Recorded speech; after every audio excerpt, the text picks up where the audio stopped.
I'm going to bring the committee to order. Welcome. I didn't mean to yell. It's the only way I can get everyone's attention. I need to learn to do that whistle thing. Welcome, everybody. I am going to start the Silver Lake Regional School Committee meeting on April 9th, and we begin tonight with a school choice hearing. And we are being recorded. So each year we ask the school committee to determine whether or not they wish to participate in school choice. If they choose not to participate in school choice, we also must explain the reason for not participating in school choice. In the past, reasons such as class sizes, possible budget reductions, budgetary concerns have been some of the things that we have provided to the school. Does anyone have any thoughts on this? I make a motion that the Silver Lake Regional School does not participate in school choice during the 2024-2025 school year because of class sizes and our budgetary emergency. Second. Any further discussion on it? Seeing none, all those in favor? Aye. Thank Madam you. Chair, I make a motion to close the public hearing. Is there a second to that? Second. All right. All those in favor? Aye. Aye. Okay. Thank you.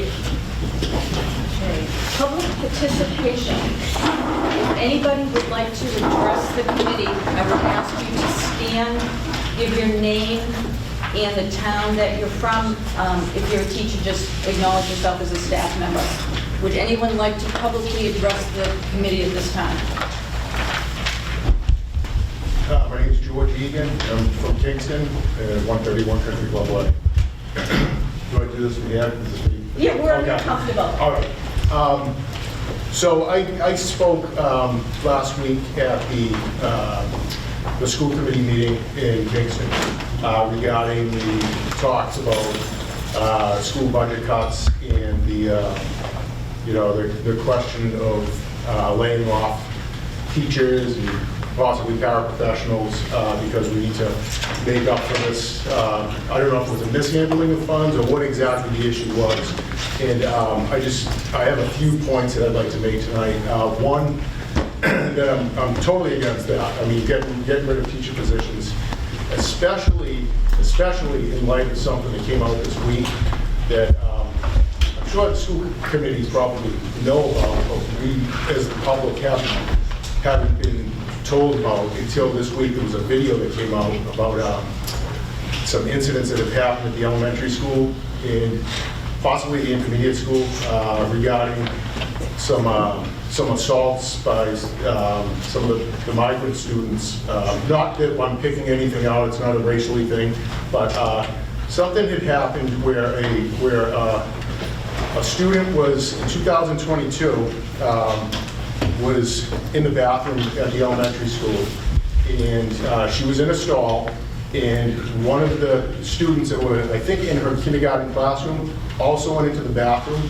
This was one of the migrants who were from living in the Baymont Inn, and that student, the migrant student, came under the stall and assaulted the kindergartner in that stall to the point where she was being touched. The student had, not the migrant student, the victim, put her hands up, was pushed to the ground, and was kissed by the migrant student. The parent put a video out this week. She didn't put a video out, but it was an interview that she had done, and it became public this week, where she had mentioned that this had happened. It was brushed under the rug by the schools. It has not been made public, and not only did it happen that one time, another incident happened with the same student, the same victim, a second time, and now that student's sister has also had an issue happen this past week by another migrant in the school with that, not ironically, but strangely enough, it was a very similar incident where the migrant student came from under the stall in the back and assaulted the student. So my question is, how do we get rid of staff right now when this is going on? One. Two, why is the public not being made aware of these issues? I have a kindergartner at Kingston Elementary, and I had no idea about this. I'm sorry, I'm going to interject at this point. A couple of things. Earlier, you referenced mishandling of funds. Yes. I want to make it perfectly clear, two things right out of the gate. A, there is no mishandling of funds at this district for Silver Lake that has been identified or that we're even contemplating exists. Okay. Secondly, the second thing that it's a little off topic here, but I want to make it very clear, and we have a legal opinion on our agenda tonight. The restructuring of the pre-K was legally required of us and is not the cause of our financial woes. I need to just state those things right out of the gate. Okay. Now, the sensitivity to the issue you're sharing, clearly, you're sharing incidents that should never have happened. Right. You're sort of addressing the wrong body this evening, given that we are pre-K now, but Can I 7 speak? through 12, Can I speak, please, as I'm the mom whose both daughters were affected, as Okay. it does have something to do with this. This is the school committee for this district. Nobody's kid should go through what I went through. And for him to speak up is 100% right. And you all need to hear this. Because my heart is broken. Don't tell me to stop. I'm not stopping. I've stopped for too long. And I just had another incident today and found out that someone else went up to my kindergarten daughter under the stall in another safety plan for my other daughter. If you want to speak to him and tell him it's not about funds, where are the funds going? this is not about... Yeah, you're you know just- what? You're wrong. You're wrong. I'm not wrong. Yeah, It's well, not- you need to listen. The school committee needs to listen. We This are is a listening. district problem. I need you to... Smiling isn't helping.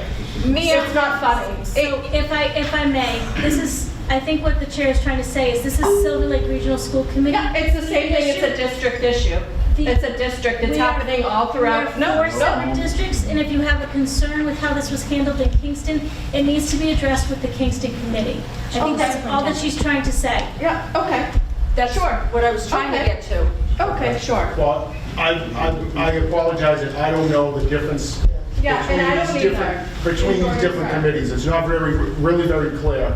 The issue with the residents at the Baymont Inn doesn't just pertain to the intermediate and elementary school. It's also in the Silver Lake High School. So how we as residents are to have a reasonable expectation that we are going to be told if there's an issue, or a reasonable expectation that our kids are being supervised properly in school and being taken care of the same as they would be at home.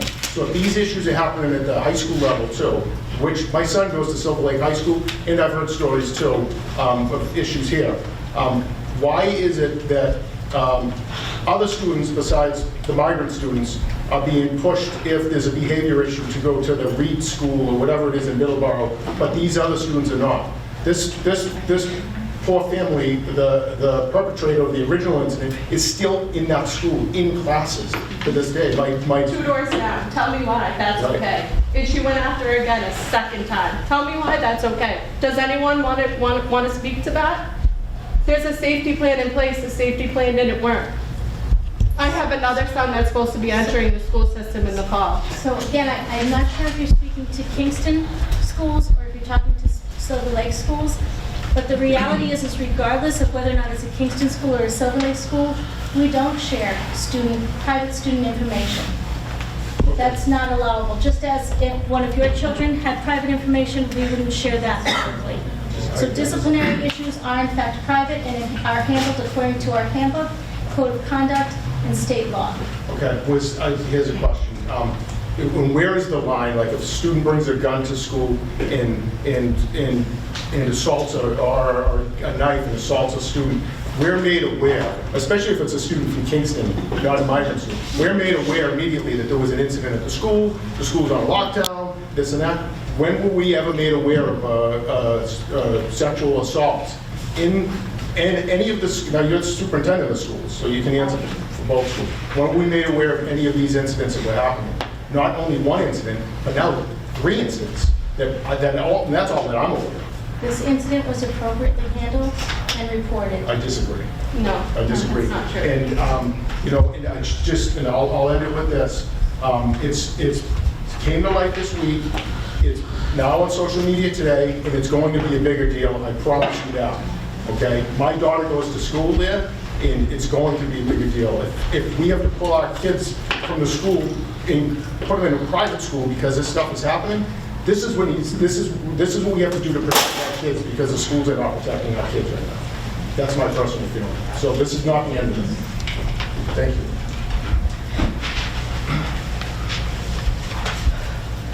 Would anyone else like to address the school committee? Go ahead. My name is Christine Schuley, and I'm out of Kingston. And I just would like to read what I have written here. I am the parent of a current middle school student, a daughter, and we recently moved to Kingston in part of the stellar reputation of the middle school and high school and of the teachers and programs offered that I've heard of. I'm now horrified that the Silver Lake School District currently finds itself in such a position that you have cut $1.6 million from the middle school and high school budget. After seeing that the Kingston School Committee decided that they only felt like cutting $300,000 instead of the $1.1 million as they were asked to, I'm deeply concerned that the additional cuts will be coming from this district. I do not understand why the superintendent has not stepped in to help facilitate a more equitable solution between all the schools. What has happened is just plain irresponsible, and the responsibility of this lies with you. We moved here so that our daughter would have a great education and to feel safe. I don't want to see more teachers cut from my child's school, limiting her options when she moves into high school. However, at the last school committee meeting, it was stated by the business manager that next year the budget will be as bad, if not worse. What do you plan to do to stop this? The middle school and high school have already done their part, making cuts to staff and programs. It's time for you to do your part and not make any further cuts from the middle school and high school in order to ensure a children's future. Thank you. I appreciate you speaking. A couple of things. We're not the only school district that's facing this financial issue. It's across the state, and if you saw the Boston Globe article a couple of weeks ago, it talked in quite a bit of detail about it. We don't like making cuts. We love the programs we have. We have a great school here. But when it comes down to the math and what the towns can afford, we may need to make some hard decisions. We've already made some hard decisions. The superintendent, again, there's 4 different budgets going on here. The superintendent is not to blame for any of these cuts. The fiscal woes of the communities and of the state, and the increased cost of insurance and special education and transportation all feed into this. And it's our duty to try and work with the numbers and work with the budget and make the smartest decisions we can. And that's what we do day in and day out, year after year here. You know, we've talked, I've been on these committees for a long time, I've been on Silver Lake for quite a while, and off and on we have talked about Silver Lake will have challenges sustaining over time. When John Creed was on Silver Lake, he said it. I've said it. Gordon Andrews, when Gordon was on the committee, you know, it's our student population has decreased and our costs have gone up. At some point, there's some give that has to happen. Having said all of that, again, we don't want to make cuts. We're going to make the smartest decisions we possibly can with all the factors that we have. I will say one other thing, though, and I come from Halifax. And in the last 5 or 6 years, there's been 2 or 3 instances where I've gone to town meeting and I've tried to pass a budget that makes sense, and the Halifax voters have declined it. And we've only passed the budget because Plimpton and Kingston approved it. And when you're in a regional school situation with 3 school districts, 3 towns, 2 towns can force the 3rd town to fund that budget. I would ask all of you, when we go to town meeting and we present these budgets for this year, next year, the following year, I would encourage and ask all of you, if you live in these towns, to come and support us. Because let me tell you, it is not a pleasant experience to stand on town meeting floor and have most of the town vote no, and stand there holding an empty basket when you know the budget you have in your hand is a reasonable budget. It is not a comfortable position. So I would like to just say that to everybody here and to the public that's watching. Is there anyone else, Carl? Good evening, ladies and gentlemen, school committee members, administration. This is very difficult for me. I have been a prime supporter of the schools and of the administration and of budgets in the 12 years or so that I've been involved with finances in Kingston. I just feel it necessary to just make a couple of comments. Number one, I'm going to correct something that was said because nobody else did. The adjustments that Silver Lake made in their budget of $1,605,000 included $855K of reductions and $750K of revenue, so that the real so-called budget reduction was $855K. I don't think there's anybody here that would disagree with that. The other thing that I want to say is that as the chairman of the Finance Committee in Kingston, we're doing everything we can to find a way to support the budgets that we're being asked to do. However, the current education increase that Kingston is looking at is $2.9 million, or 10.3% from last year. That's on top of a 7% increase and $1.9 million for last year. Well, any of you that know anything about finances, budgets, Proposition 2.5, you cannot live with 7 and 10% increases every year, okay? Despite that, okay, we're continuing to work to find some way of justifying it. However, at my Finance Committee meeting last Wednesday night, I took an informal vote, and the informal vote would say that we will not be able to recommend to the town of Kingston this kind of an increase in the budget. I'd also like to note, because I've heard a lot of talk about what the regional committee is doing versus what the local committees are doing. As we just understood, the regional committee made an $855K reduction. That was about 2.2% of their total budget of approximately $39 million. The Kingston School Committee, 2 weeks ago, made a reduction of $388,000, which is approximately 2.6% of the local $15 million budget. So to say that the locals aren't doing their fair share, I think is a misrepresentation. My final comment is that I really do find it unfortunate that the town of Kingston, at least, we're seeing some divide versus, the school budgets, the police, fire, and other budgets, okay? And as far as I'm concerned, I'm only one member of the Finance Committee, but I think I have a lot of support. The Board of Selectmen, I've talked to them. We've only been approximately $400,000 to $500,000 apart right now. $400,000 to $500,000 is less than 1% of the total education budget between Silver Lake and the local schools. So I don't feel that it's a terribly humongous ask. But I understand where we are, and I just wanted to give fair warning that the Finance Committee of Kingston is not going to support this request. I believe that the Board of Selectmen are probably on the fence.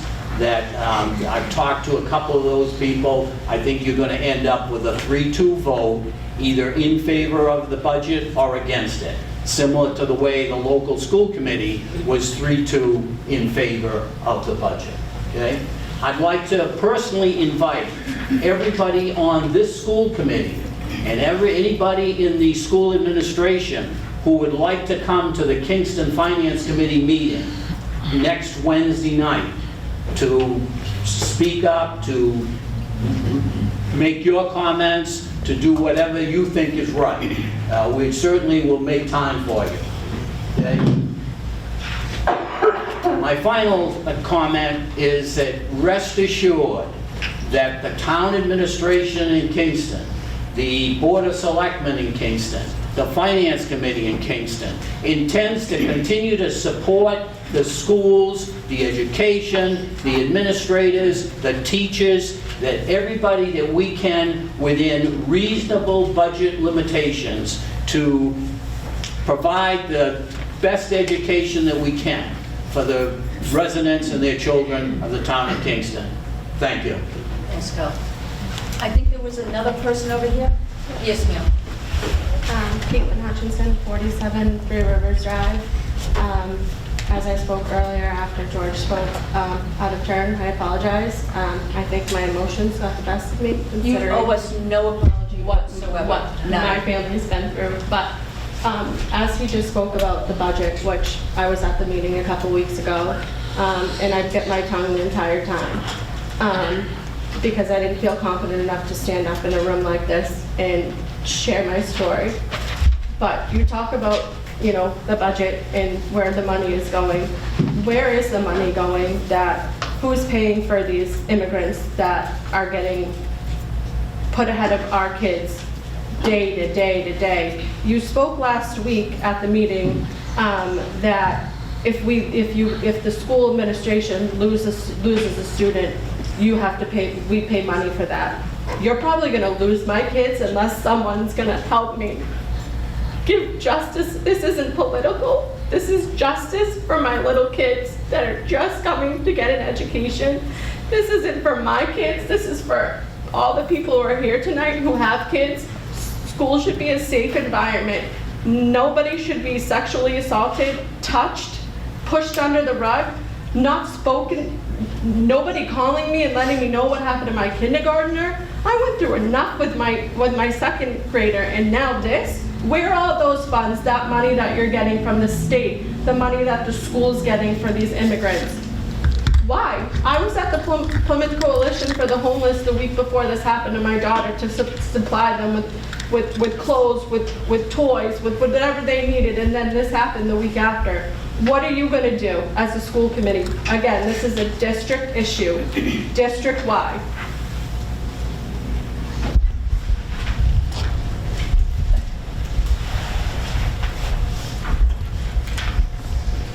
Can I just add one thing? Sure.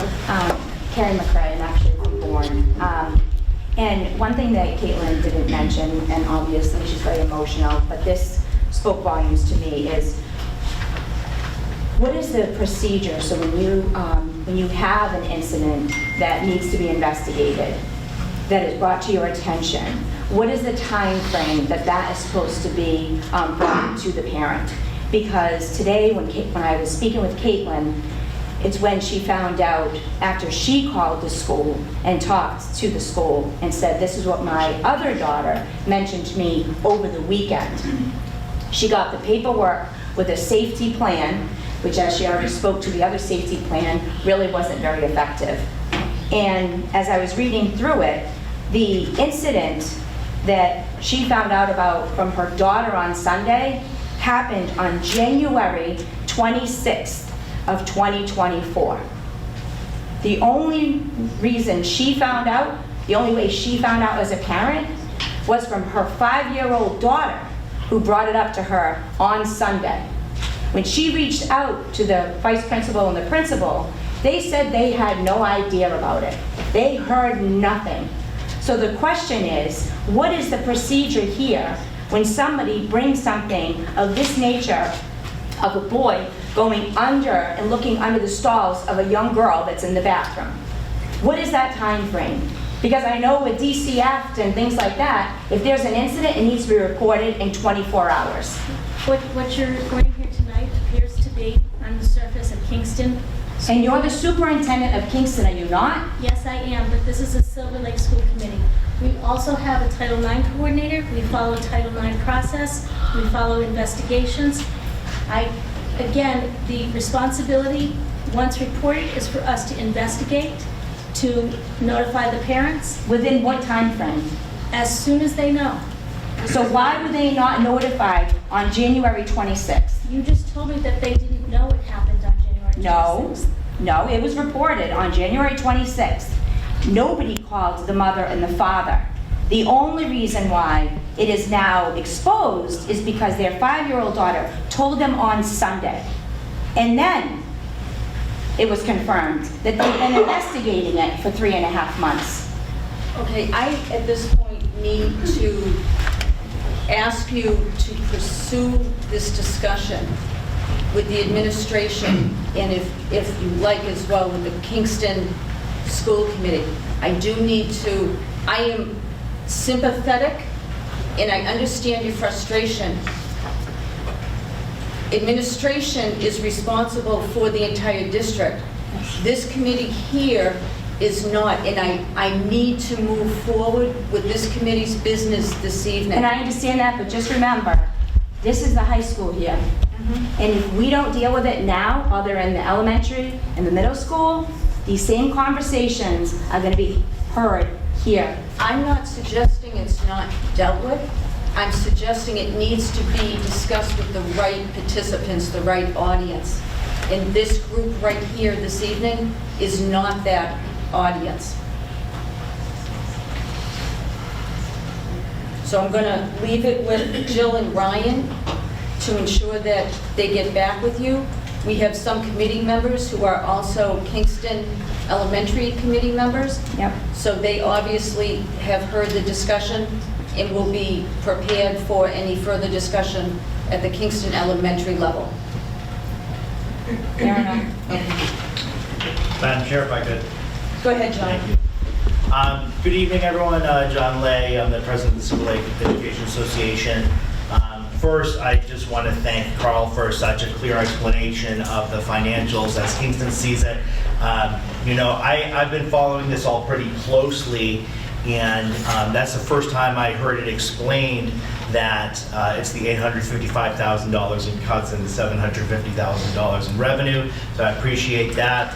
I do want to just comment also about one thing that Paula said. You know, there definitely are pressures that all school systems are under right now. Dr. Prue shared with me a document about fiscal cliff in regards to how they fund inflation increases.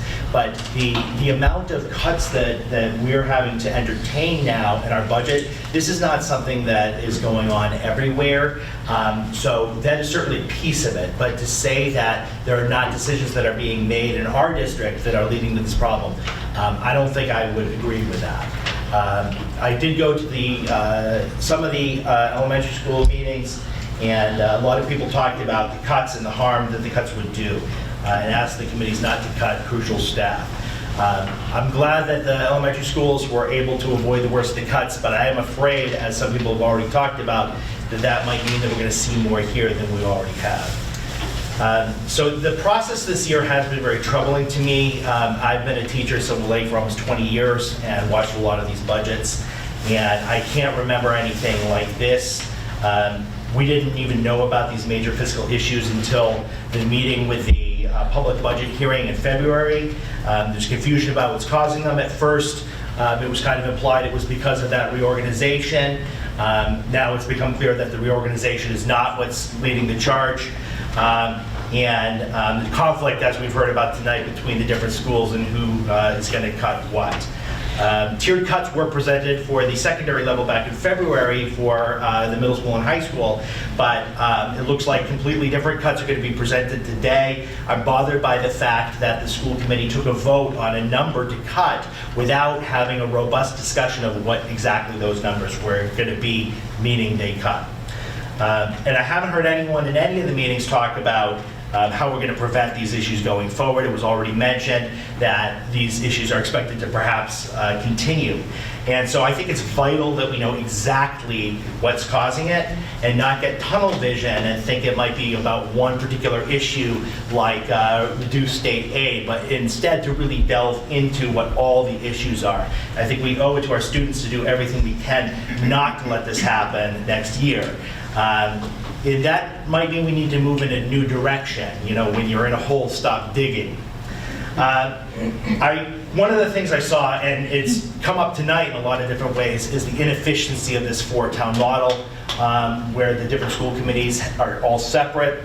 I know that that's a much bigger conversation. I know that full regionalization is being discussed, but I do think that would be one way that we could solve some of these problems, and I'm happy to see that it's going to continue to be discussed at this meeting. We've also seen a lot of changes in the last few years that might have contributed to this. Why do we have so many out-of-district placements now? Is there more we can do to give students the services they need in our own schools? Have we been trying to do too much with too little, leading students into out-of-district placements at a much higher cost? We've also seen a number of new positions added in the last few years, including a dedicated pre-K principal, dozens of coaches, human resources director, and several other positions. At the time, I supported a lot of those increases because it seemed like we could afford them, but now, in hindsight, it doesn't look that way.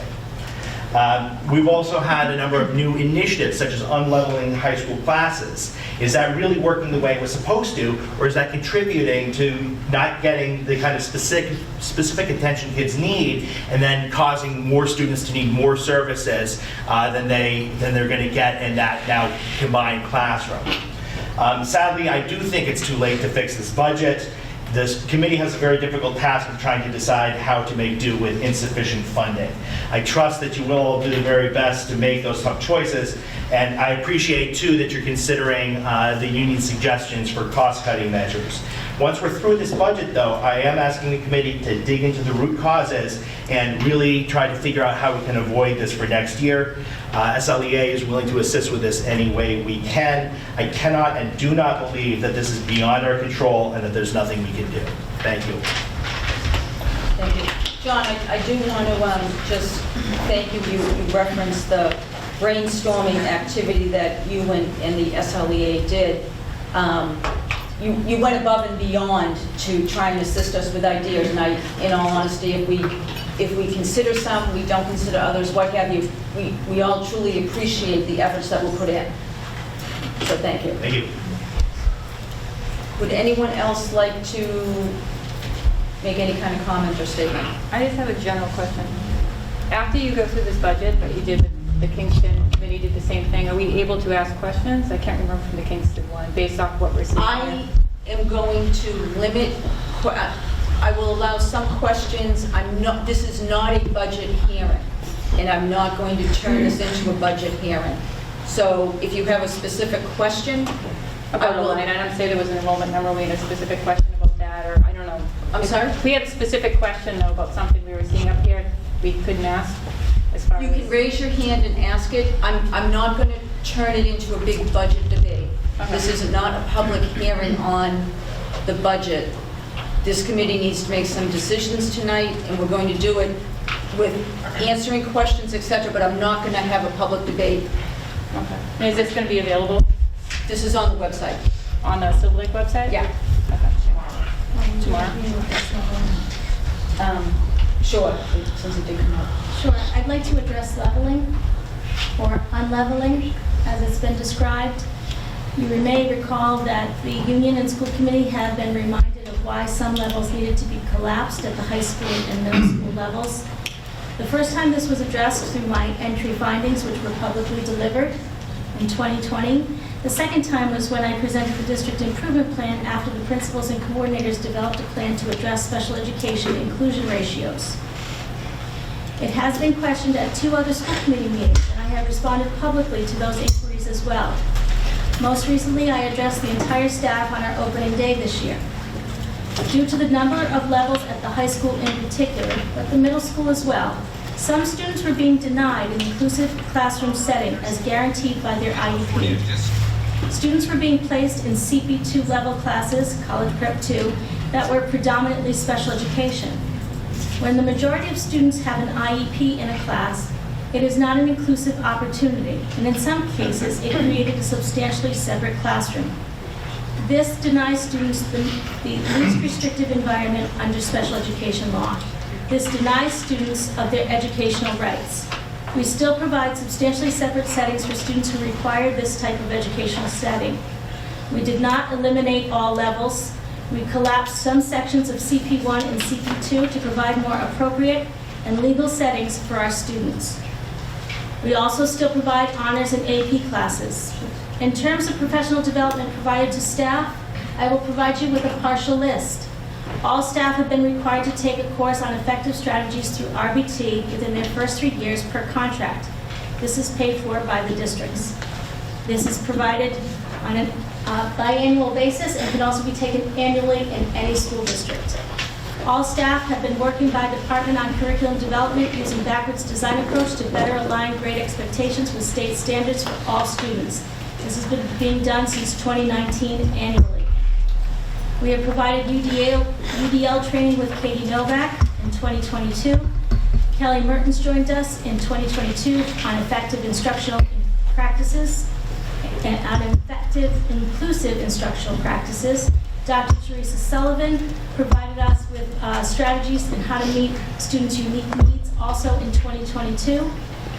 All new staff participate in a mentoring program as required by the state. And in 2023, we provided 6.5 hours of supporting students with disabilities and diverse learning styles, not to mention additional staffing programming that has been provided either through workshops, professional development courses, reimbursed to the district, or professional development provided by our own educational leaders, including our special education director, Dr. Panarisi.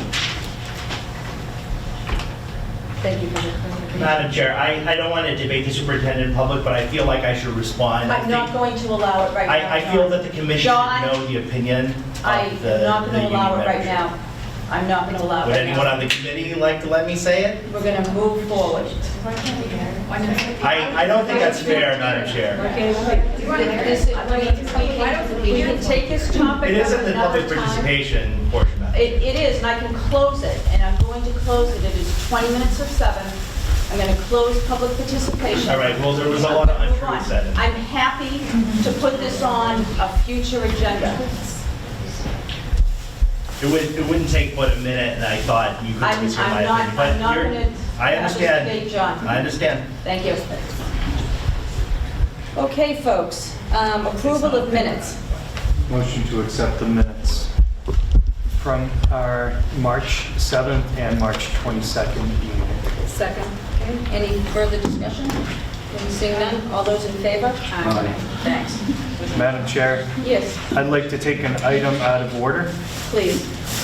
I'd like to motion that we take the budget discussion now, in light of the fact that we have so many teachers and members of the public here tonight to hear that important conversation. Second. Any further discussion? Seeing none, all those in favor? Aye. Thank you. Thank you. Tonight, we have the proposed reductions prepared for you. We have worked with our administrators and our principals, as well as our central office administration staff to compile this information for you tonight. You will notice that in the tiered cuts, we have gone beyond the requested amount. As we anticipate, as in the past, there have been some areas that the committee has been less interested in making cuts than in others. So we provided a variety of options for the committee to consider this evening.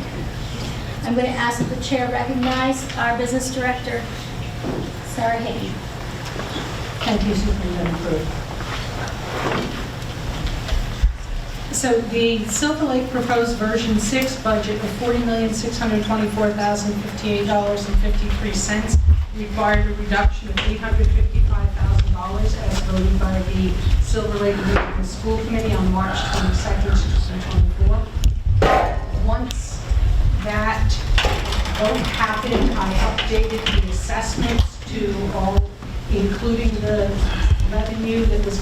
towards the assessments. I updated the assessment calculations.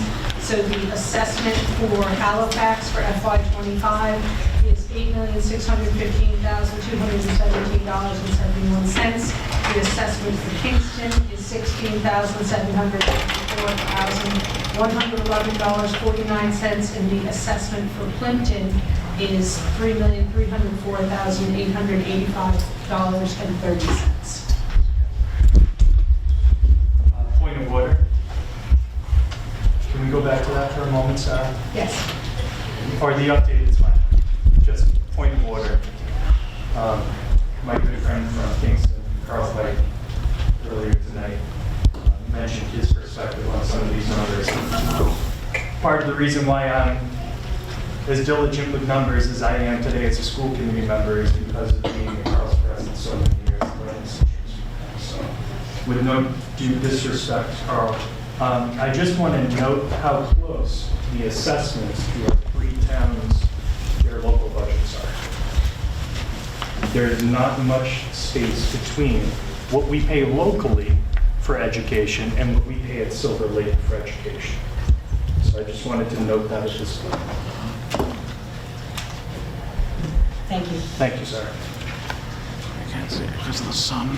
The next slide I have for you is the town operating budgets. This is what was voted by each of the school committees. So on April 1st, Halifax voted a budget of $6,965,138.43. On April 2nd, Kingston voted a budget of $14,568,739.78. And on March 25th, Plimpton voted a budget of $3,975,000. Updating the total cost of education for all three towns. That puts Halifax at $15,580,356.14, which is a 4.9% increase over FY24. Kingston at $31,312,851.27, which is a 10.6% increase over FY24. And Plimpton at $7,279,855.30, which is a 6.8% increase over FY24, giving the total cost of education for all four entities, Halifax, Kingston, Plimpton, and Silver Lake, of $54,173,092.71, which is an 8.4% increase over FY24. The next slide I have for you is a graphic that I put together. I apologize, I just lost my notes. This is a graphic that I put together. I belong to a listserv with all the school business managers from all over the state, and there was information that was shared as a group of what people's budgets looked like. So if you look on this graphic over on the left-hand side, the horizontal axis on the left-hand side, it starts at a 0.50% increase, and it goes over on the right-hand side to a 13% increase.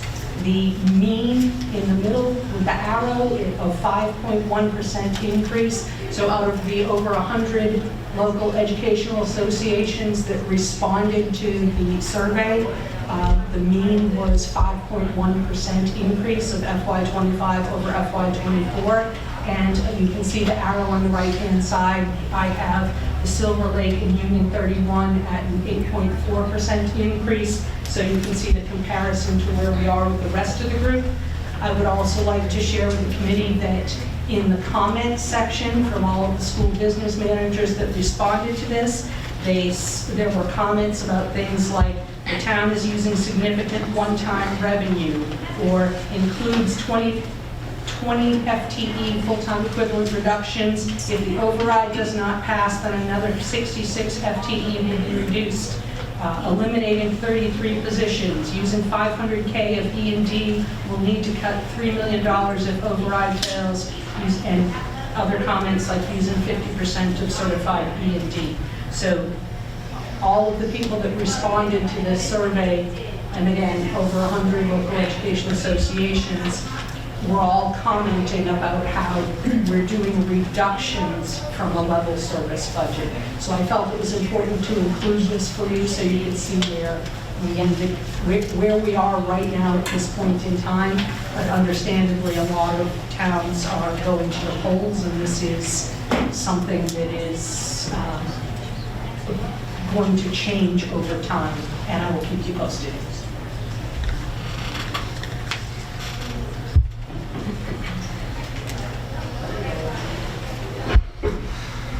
Is this something the principals want to present? Yes. So I can talk about this slide a little bit. We had conversation about where our priorities lie and what our guiding principles are, and we know that part of middle school and high school programming, right, gives opportunities to students and open doors to pathways in the future that they might not otherwise know about. So we talked about that in the first bullet and the second bullet, that exploratory classes are really important. Yes, at the middle school, but it opens those doors and pathways at the high school. And we've talked about this at the committee before. Of course, we want to maintain student support and student safety. And we also, of course, have to comply with special ed requirements.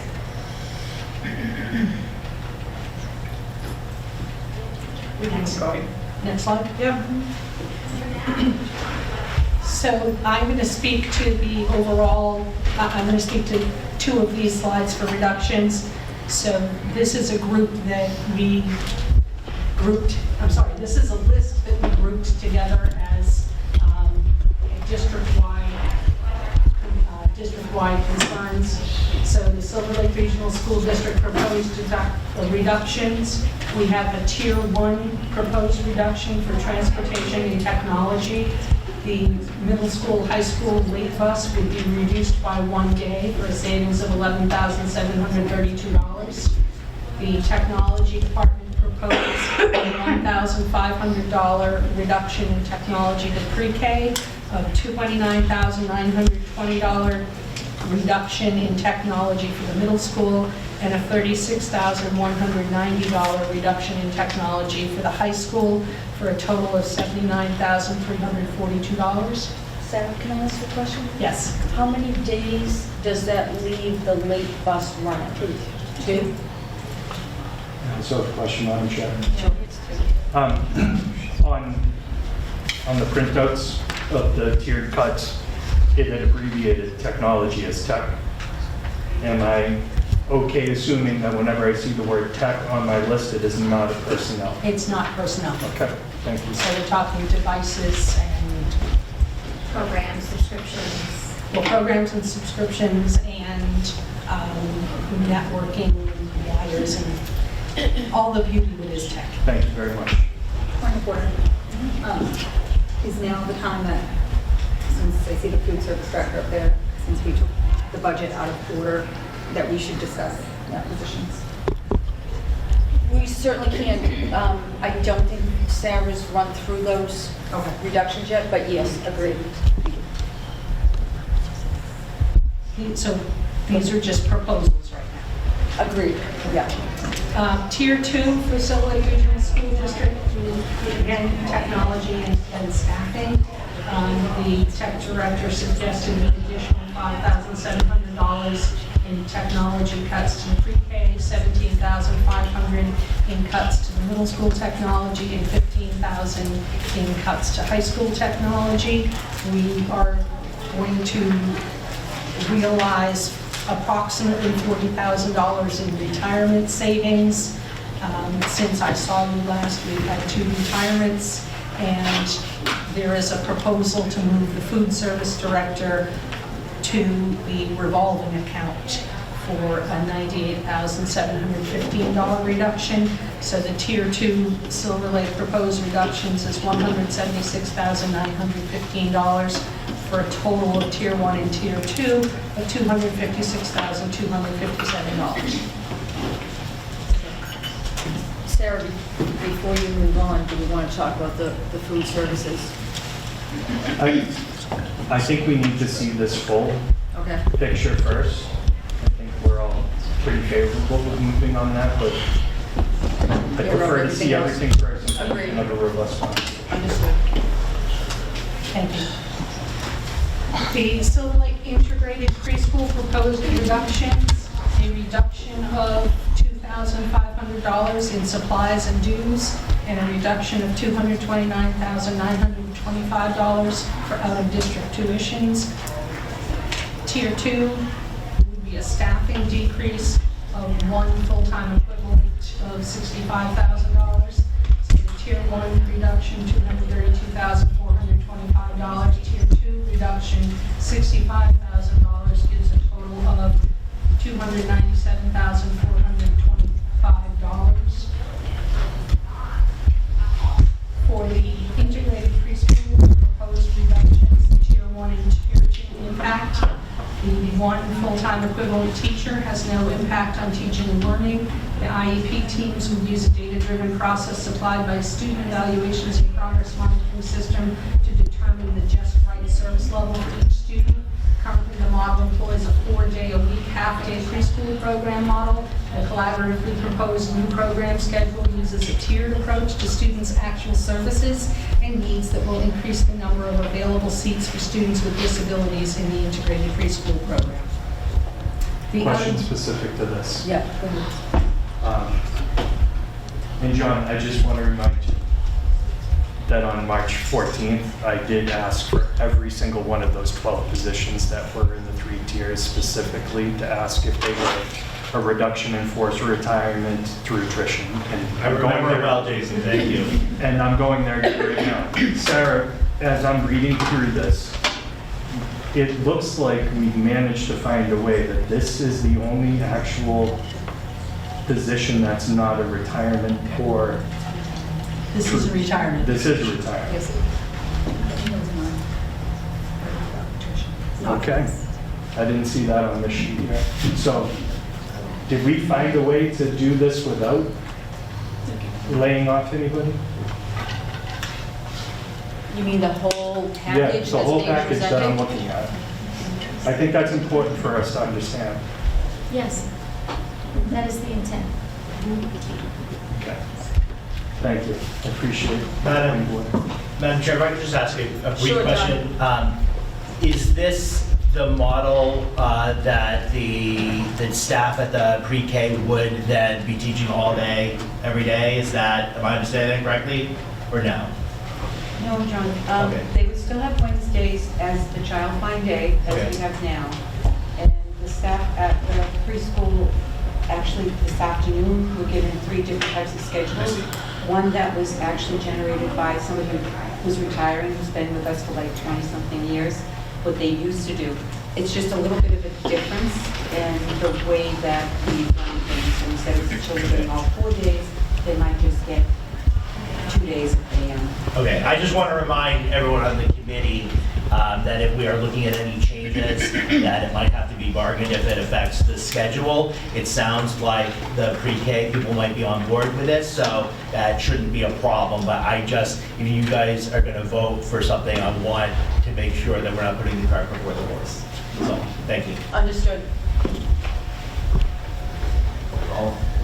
Oh, Mark, I'm sorry. So the out-of-district placement, it's always a fluid situation, I understand out-of-district placement, but this is a position that has recently, since our last discussion, come available or not projected to be needed at this time. It's not needed at this time. And so that is going back into the budget. Thank you. Just to explain to everybody else. So the next slide, I'm going to turn over to Principal Gill. Thank you. So at the high school, obviously we made every effort to avoid impacting staffing with our cuts. So with the coordinators, we went through every single line item in our budget to see what we could cut or do without for next school year. We came up with a total of $151,608 in cuts. The biggest impact to supplies, new equipment, the replacement of old equipment in our building, and athletics. It's important to note that the supply impact, those are our teaching supplies, and include a lot of our consumables in our art program, our music program, and our science department, for example. I'll go into a little bit more detail on the next slide with the Tier 1 impact. After that, the next possible thing we could look at, unfortunately, is staffing. We are looking to make 2.0 FTE cuts from the Unit A of our bargaining unit. These are teaching positions. Although we're absorbing them through attrition, they are currently vacant positions due to resignations or retirements. Not filling those moving forward still has an impact on student learning. And also a small impact on teaching, on stipends filled by some of our teachers for extracurriculars that would either not run next year or have lower enrollment, and so maybe wouldn't require an assistant in that category. Mrs. Yell? Yes. Can you explain a little bit more about the 25,588 in athletics? Just Yep, I'll do that on the next slide for you, Oh, absolutely. can I ask about the positions? Yep. Because I'm trying to look at the most equitable way to talk about this. I'm not on the You next slide have yet. 2 positions Sorry. from Unit A listed for 145,000. Are they split out evenly, or is there a They're difference? not. One position had been budgeted a little bit more than the other. One was at 85, One was at 80, the other was at 65. 80 and 65? Yep. Thank So you. with that, with the stipends brought our tier 2 subtotal to 154,000 for a collective total of 306,000 in savings, or reductions rather. And then on the next slide, just to kind of break down a little bit what that impact is, the most significant impact to the cut of the principal line is our 2-day freshman orientation program that we run. We would have to look at doing that in a very different model, either through student volunteers or possibly doing something during the school day. As I mentioned previously, huge impact to teaching supplies, sheet music, art, online subscriptions to the library that are available to all of our teachers and departments. Everything from batteries and calculators to whiteboards, compasses in our math department, science lab materials, equipment for our wellness teachers, composition books for our ELA teachers, and other teaching supplies that we would have to do without for a year. In terms of equipment, several departments were looking to attain new items for next year, including building tables for our Project Lead the Way courses, new furniture for our library to create more improved learning spaces for students, printers, training room equipment for our athletes as well as our wellness students, a laser engraver. We are in dire need of medical curtains for the nurse's office. The ones that are in there now are unique to the birth of this building, and they actually have, we need the help me out, what's the word? There we go. I can't say that word. Right, to prevent the spreading of germs. We need new ones to help with that. So Cornell is going to be disinfecting them every couple of days until we're able to replace those. And unfortunately, we would have to cut our request to get new copier machines as part of that as well. In athletics, it would be a reduction to our strength and conditioning services. A huge cut to our athletic training supplies. That was the bulk of it, about $15,000. We would cancel our Neptune subscription, and we would not look to subscribe to Rocket Alumni, which is something that was like an interactive display for the Hall of Fame. So that is something we can do without next year. In terms of contracted services and software, there would be a reduction if we're not purchasing those new copier machines. We also wouldn't need to budget for the lease for those machines, but we would also be cutting programs like our eHall Pass software. As far as textbooks go, a couple thousand in cuts there for new and replacement titles in ELA, as well as world language readers and some CTE textbooks. We would be making a huge cut to our music department for the transportation line, which is used for the district trips for SEMSA and festivals, as well as the trip that they take out of state every other year. We would have an AV cut in CTE. We would do about a 50% reduction in conferences and workshops. We can't fully cut that line because contractually we need to provide professional development for our teachers, but that would certainly still be an impact on their offerings.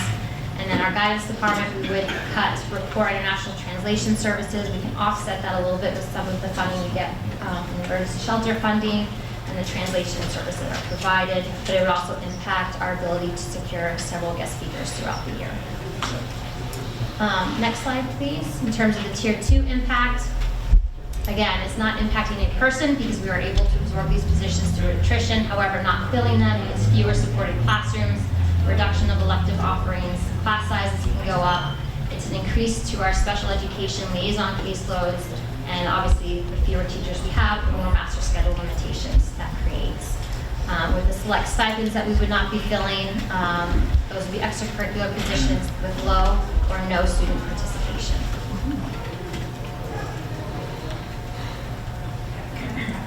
So at the middle school, it's formatted much like Principal Gill's slides. You can see here under Tier 1, we did meet with the coordinators. We cut things that we felt we could live without for a year. And I'll talk more about that in the next slide. The total in regards to supplies, equipment, principal line, even updating some signage in the school, the letters have been peeling off, you know, things like that. PD and a few other things comes to $81,943. And I will talk about staffing on the next slide too. We do have one retirement this year as well, and I will talk about that in a following slide. So the total for Tier 1 and Tier 2 is $146,943. So, as Principal Gill mentioned, there are similar things at the middle school. There's some supplementary technology apps that our teachers use that we would not be using next year. New PE equipment, some consumable materials, shot clock updates in the gym. That will cut library books for next year, some art and music, consumable supplies, and some supplementary readings resources. On the principal line, I just talked about that piece. Dues, I took that out of my own, contract and said I'll take a cut on that in regards to some of the professional organizations that I'm a part of. There's also signage. Like I said, the signage is here with the birth of the school. It needs to be replaced, but that can certainly wait. PBIS incentives, we can be creative around that. And also guest speakers, as Principal Gill talked about. Technology, so there was a reduction of repair line, delay on EFAC, so we haven't set that up yet, so we would just wait on those types of things. Same things with additional Adobe licenses, we haven't used those. We are right now all set with some document cameras, and we haven't, there's no other request for more of those.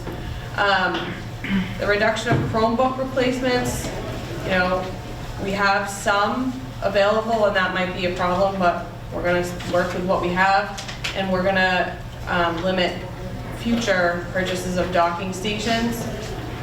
Same types of things in regards to equipment and PD, and the other pieces. We did get the piano tuned this year, thanks to the SEMSA Festival being held at our school, so we can hold off on that for this year, but that's a small cost compared to things like transportation for interscholastic sports, right, which is important to our kiddos, but that was something that we wanted to manage because we wanted to save a human.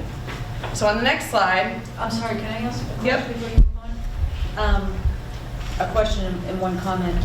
The reduction of Chromebook replacements, will every student have? Yes. Okay. And then I just want to point out, we've heard both principals in going through their list identify a lot of the items as I can live without it for a year. So a lot of these items are going to be necessary next year. I just throw that out there. Go ahead, Jason. So I have publicly stated at a couple meetings, but maybe not a Silver Lake Regional School meeting. And this is just, again, rough math, but with circuit breaker flowing into our district next year, we're going to have to be very careful with how we replace the things we're cutting this year. But I see the ability for us to restore most, if not all, of what we're cutting this year once we have circuit breaker next year. Now, again, it doesn't necessarily mean that we'll replace exactly what's on this list, because we need to take into account some of the areas of dire need that we've all been witness to over the past several years. The increasing need of ELL students in our school, the need for trained team chairs who can be dedicated and focused on, dispersing IEPs in an appropriate manner. Special ed teacher dedicated to each team at the middle school, so it's a true team model. We need to look into the business office. There's some areas where we might not replace everything, but we're going to be able to replace a significant amount of what we're cutting here this year. So 1 year is not a misnomer, but I want to just make sure it's very clear. The elementary committees will be facing a very steep fiscal cliff of their own next year when the circuit breaker money on their end runs out. So it's going to be a bounce back between the lake and the locals next year. So it's not going to be an easy year. And again, it's going to be a year where we're going to have to really look at all of the budgets together as a whole for the total cost of education, as Sarah has, really led us through this year. I think that's a great model for us to continue moving forward. But I do predict we're going to be in a relatively decent place next year, God willing, unless there's some other storm we're not aware of coming down the pike. But the elementary is going to be in a rough position.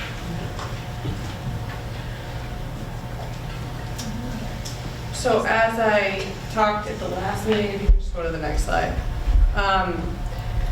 Last year, you were able to support a position that gave every student exploratory classes at 7th grade level so they could better choose their elected classes in 8th grade.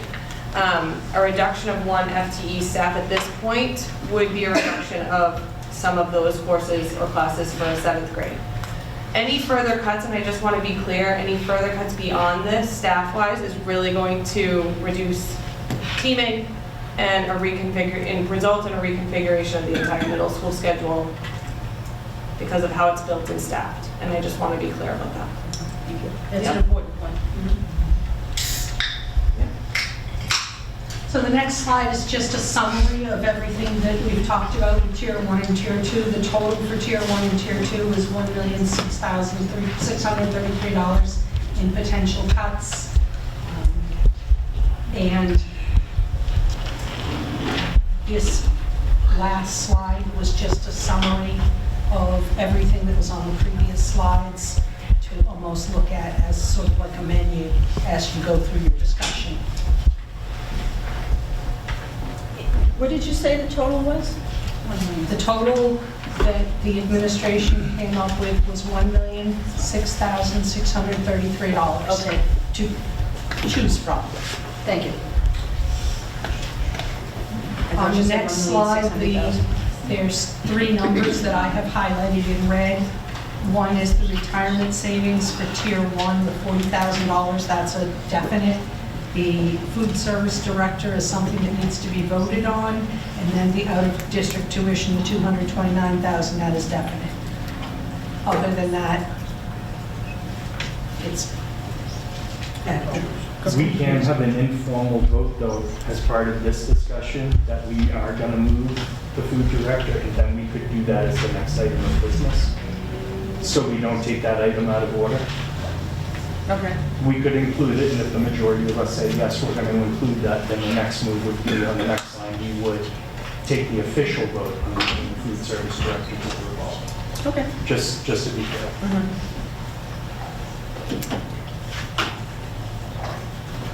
Okay, folks. So that was $1,006,000 is what you're saying? Yes. Okay, so I think it's $151,633 above 855.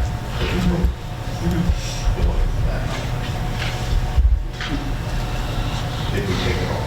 right, so this is our discussion now. Go ahead. So, as I brought up earlier, the assessments and the local budgets are very similar to all 3 towns. And earlier, we showed a slide that showed the reductions to the locals, but many of those reductions were not because of proactive moves of the committees, it was because of the moving of buckets. So when we moved some of the funds, it automatically created some of the negatives in the local budgets that you saw up there tonight. So those numbers don't reflect the true work of those committees. And I am not here to tell any committee how they should vote, their conscience, and I am only a Silver Lake School Committee member tonight. And Carl, I do understand the concept of the $750,000 as a revenue source. But that capital had cost to me and what I can do here at Silver Lake Regional Schools when it comes to our capital plan. As you're aware, our capital plan can range from year to year from $600 to $700 to $800,000. And this year, we cut it back to about $300,000. And it is going to be very difficult for that to replenish itself. We are a municipality within municipalities. Can I ask you a question about those lines? I didn't mean to interrupt. Sure. But, so we just talked about circuit breaker maybe being the saving grace to replenish some, but we had talked about circuit breaker replenishing E&D. Some of the E&D funds, that's absolutely correct. But we're going to be realizing way more than $750,000 in circuit breaker next year. Significantly. Okay. I don't want to quote a number, but it is significantly more than $750,000. It's well into the seven figures. Okay. Okay? But what we did when we cut the $1,605,000 here is we provided relief to the three towns. Kingston saw a reduction of $883,000 because of the actions we took on March 14th. Halifax saw a reduction of $504,000 from their town budget, and Plimpton saw a reduction of about $164,000 from their budget. At the local level, the locals did what the locals decided to do, as was their sovereign right to do.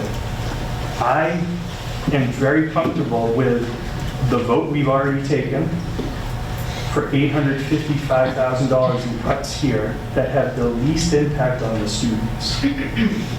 And I don't think any of us are the educational professionals to make the decision exactly how that should be done at each building level. The reason I asked Michaela the question is to try and find some equity between the middle school and the high school.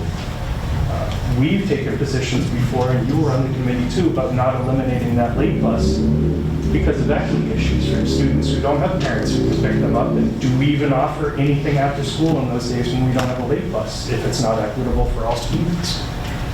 I mean, my first glance at it is we keep the late bus and we allow Becky to keep one of the positions at 65 and Michaela to keep one of the positions, but I don't even want to vote to tell my administrative team how to run their buildings. I trust the site-based management of my principals. So I will not be voting for further reductions or to give any further advice to the school administration this evening. Can I go ahead and then I'm sorry, I'm going to let the committee do a couple of questions first. I'm sorry, Jeannie first. I've tried to be quiet tonight because I know my name was thrown around because I made a comment at the Kingston meeting that we would be looking at cuts tonight for Silver Lake. And I didn't say that because I don't take this position on this committee very seriously, because I do. I said that because, as Jason just implied at the end of the last meeting, we literally looked at our administrators and we said we have not seen any cuts since the beginning of February. What else can you bring us? Which is what you did tonight. And I'm with Jason that I don't think we need to go this deep. I think that this is a very responsible approach to, I guess, the situation at hand. But one of the things that I think has kind of gotten thrown around a little bit is that we've preserved staff, but we haven't preserved those positions. And one of the things that Kingston did cut with our $388,000 last week was 2 ELL positions and a reading specialist. Those have been cut from the budget. Now, the 2 ELL positions are going to be absorbed through a grant for this year. And we know that grants don't go year to year. So those are going to have to come back into our budget next year because we need those positions for all reasons that you're all already aware of. And then the reading specialist is absorbed through a retirement, but we're going to have to do without that position moving forward. So to Jason's point, the locals did what we had to do, but we did make reductions to our budget. And then now looking at this, we've managed to not have to cut staff by us telling you that, but we are cutting staff from the budget. And to get those positions back is going to take probably several years. And we don't want to see that, and I know that you all don't want to see an increase in class sizes and an increase in needs for, the kids that do service. So I think going back to what the towns can't afford. I've been advised by the constituents that I represent to push the levy. We didn't need to do that this year. For Kingston, we're under the levy. I'm not saying it's going to pass 100% of voters. I know it will not. But everybody that I've spoke to has asked us to maintain class sizes and to maintain staff positions and to not cut teachers. And I think that we've done that. And I think that, Mr. Lay, we do appreciate the proposals that you've made. But I think that from what our administrators have presented to us tonight, we don't have to continue to ask for cuts. I think we should decide what from this list is coming off, give our administrators a number to work with, and let them be discretionary of those funds that we give them to support their day-to-day, because we're not in those buildings. And I was concerned about athletics only because I know people are going to ask, are JV sports still on the table? That was a rumor that was thrown out last week. So I don't want to leave this meeting without allowing our principals the ability to best do what you need to for your buildings. So Thank you. Mark had a question, then there's a parent in the audience that did. I just wanted to point out that the actual capital plan budget is $391,500. We didn't get it closer to $300,000. So we did make a reduction, but not quite as substantial as what you were saying. The capital plan, though, however, having just left that meeting, is at bare bones right now with that proposal. And by kicking things down the road in the capital plan, you all know that things get more expensive to fix. And if you can ignore the buildings that we have, this is an absolute minimum on the capital side that we can look at. If we had done a lot of the capital plan items before COVID, before things went crazy expensive, we would have saved these towns going forward millions of dollars. We did save them $8.8 million by recertifying the roofs on both buildings using the capital plan. True, So, after fixing them. Yeah, we were aggressive. Yeah, We were but there's a aggressive. lot of other things on that capital plan that had we been able to tackle them I'm using COVID because everyone knows life has just gotten so much more expensive after COVID. We have the two most expensive buildings in the three towns. Yeah. And I'm sorry, did you have a question? I just had a quick one. It might be irrelevant. It's probably a drop in the bucket money-wise, but when I saw the transportation and you spoke about the late bus, the money that the high school students pay to park, is that revenue that's utilized for student services at the high school, or where does that money get appropriated to? There's some late buses, but that goes into a revolving account that helps with like snow removal, maintenance of the parking lots. Should that not be town, or is that fall under the purview of the No, that's, we're a school. So, can I speak to that? Sure. One of the things you need to think about is when there is snow, the town of Halifax cleans out the parking lots of Halifax Elementary School, and the town of Plimpton cleans Plimpton, and Kingston cleans Kingston, and Silver Lake Regional School District cleans and plows here. So the maintenance department of Silver Lake is responsible for this. We're like our own city. I like the back. We are a municipality. Sarah, can I ask a question? At Halifax, at the meeting the other night, we talked about the April 1st deadline for... Yes. Yep. Is there any adjustments here for what we know now? So an adjustment for Silver Lake? Yes. The vocational tuitions are paid out of the towns. So there will only be an adjustment in Kingston, Clinton, and Halifax. And although there was a deadline of April 1st for the families, for the children to apply, we haven't gotten an enrollment from the schools yet, the acceptance. And so, but we're fairly certain, I think you had asked me a question about Halifax at one point. Halifax will realize that $93,000 savings because they only have one student enrolled and one applied. Okay, and we had shared that might be the number the other night with them. Yes. Yeah, okay. Thank you. Joe? The only thing I would add for the committee's consideration is that we did not include the beyond level services asks that the principals central office staff had originally put together. I bring that up now because of a concern that you may have received regarding ELL services. We did present the service hours and the need for that position earlier in the budget season, January, February. We did not continue to reiterate that given the budgetary concerns. But again, I'm bringing it up now for your consideration. It is in this, included in this material, or is it an additional cost?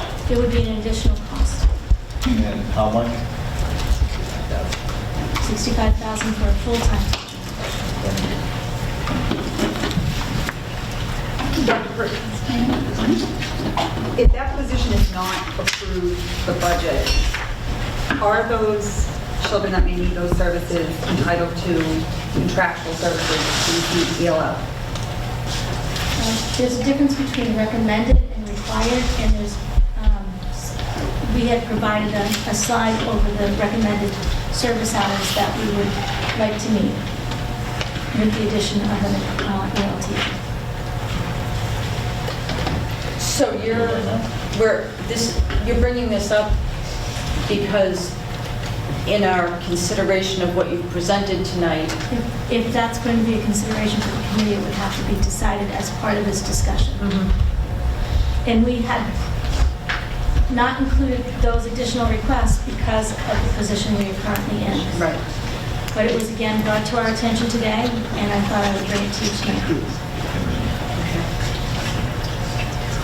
Yeah, it was the number one item in my restorations for FY26, if you didn't notice, even before anything else. There's an acknowledgement of that.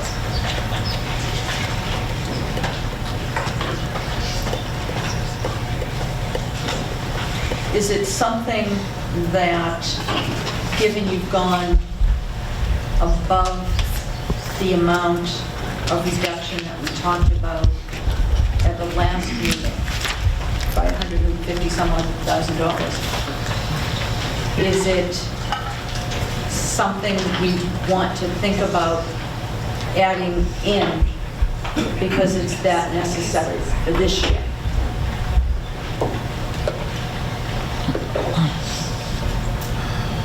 It's an important position to have.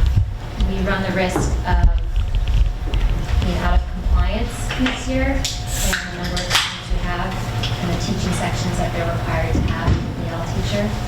Right now, Becky and I share one full-time teacher. She's split between both of our buildings.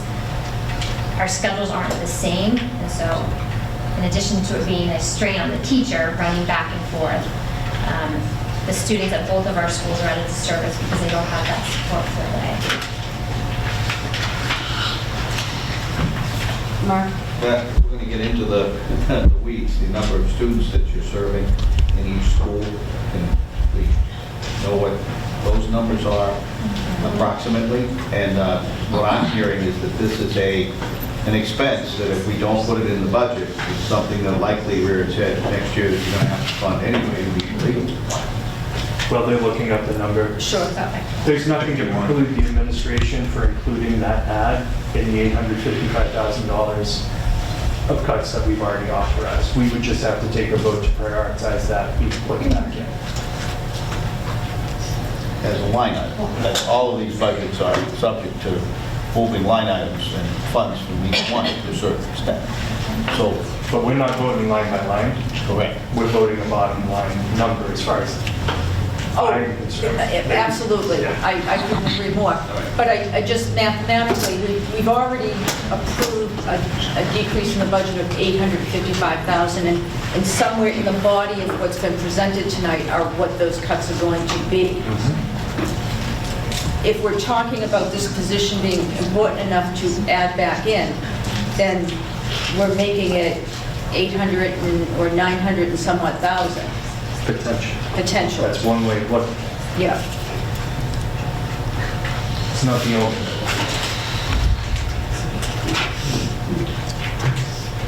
and this is a high school or middle school address. Is the same issue lingering in the preschool? How's it being addressed at that point? You don't have to really have EL services in the preschool. It's the exposure to language and the English language that's recommended. The services usually stop in grade 1. Okay. Find that interesting.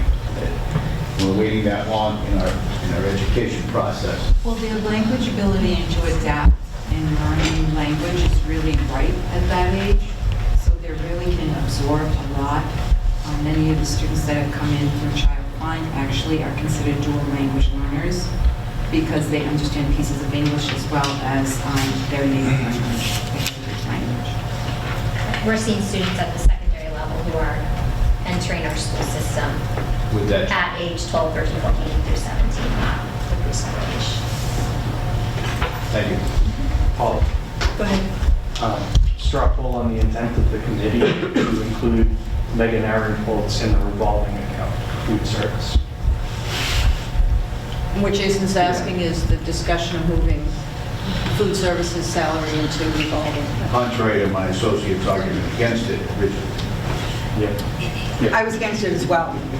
As was I, because you, from an accounting standpoint, you don't want to flip-flop how you handle something like that. I'm putting my accountant hat on. You know, even just from a consistency standpoint. And we moved that salary into the operating budget because that's what our peer schools have, you know, how they handle it. So we were an outsider. These are unusual circumstances we're faced with right now, and there's no legal reason we can't take the salary out of the revolving account. And since COVID, the state, government has been funding school lunches. We're not in the red. That was one reason we took it out in the beginning as well. So, I would not normally either vote to make this change, but I'm willing to do so in this circumstance. Agreed.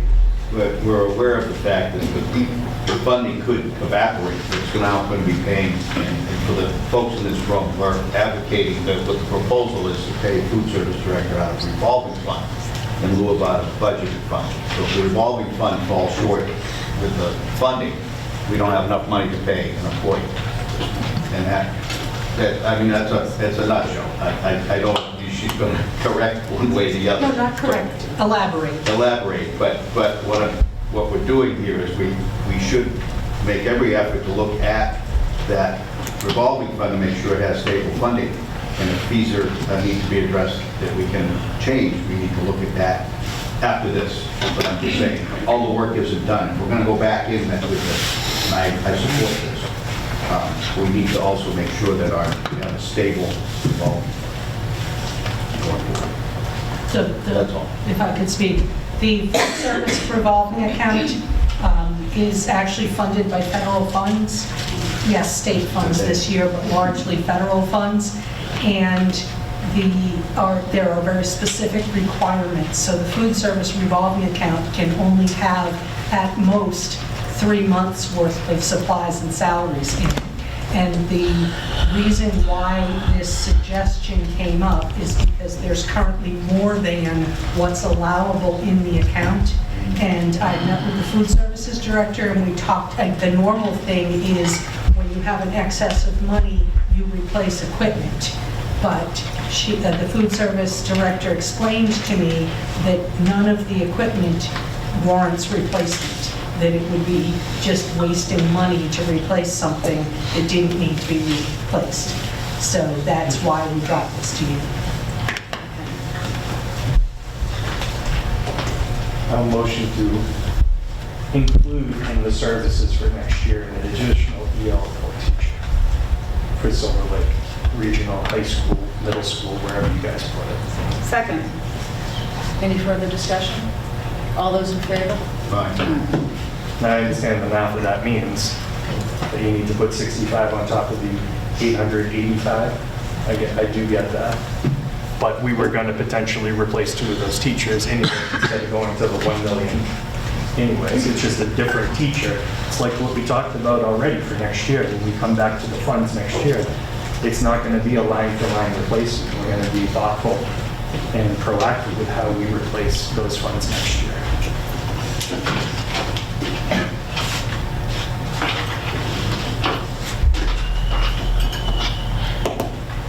we want to, we have not officially, That put us on the math, having that one in the back. I'm sorry? So where does that put our number? If we're adding 65 to the 855? It doesn't change the budget vote we took on the 14th and the 17th. 21st. Whatever, right? It's still the $1,605,000 in total reductions for the towns. Is there any further discussion? Both the food service Yeah, we have to vote.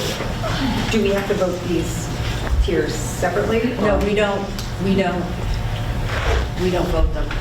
We give guidance, we give suggestions, but we do need to vote food services. That's the next item on the Yeah. agenda, once we're done with the budget Yes. discussion. Is there anything else anybody wants to talk about or suggest with this? Mark? I'd just like to clarify, so right now, the administration has come up with 151,000 in addition to the 855 that we had, but we're beating up another 65,000 at that 151. So if we take these tiers just as they are, food service director is already out of that. There's still a difference between what the administration has proposed and what the 855 originally proposed for cuts, right? Yeah. I would prefer that we don't take all of that from our building principals and our programs and our students.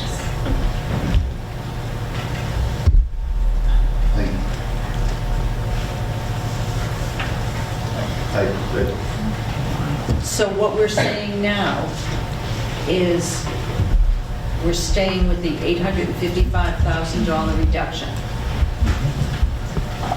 Okay. Unless there's a motion to do something. Oh, Ryan, I'm sorry. I just wanted to answer the question about the total number of EL students. Presently, 7 through 12, and that number between the two schools is 51. And it was 8 5 years ago. It was what? 8. Only 5 years ago? What is it now?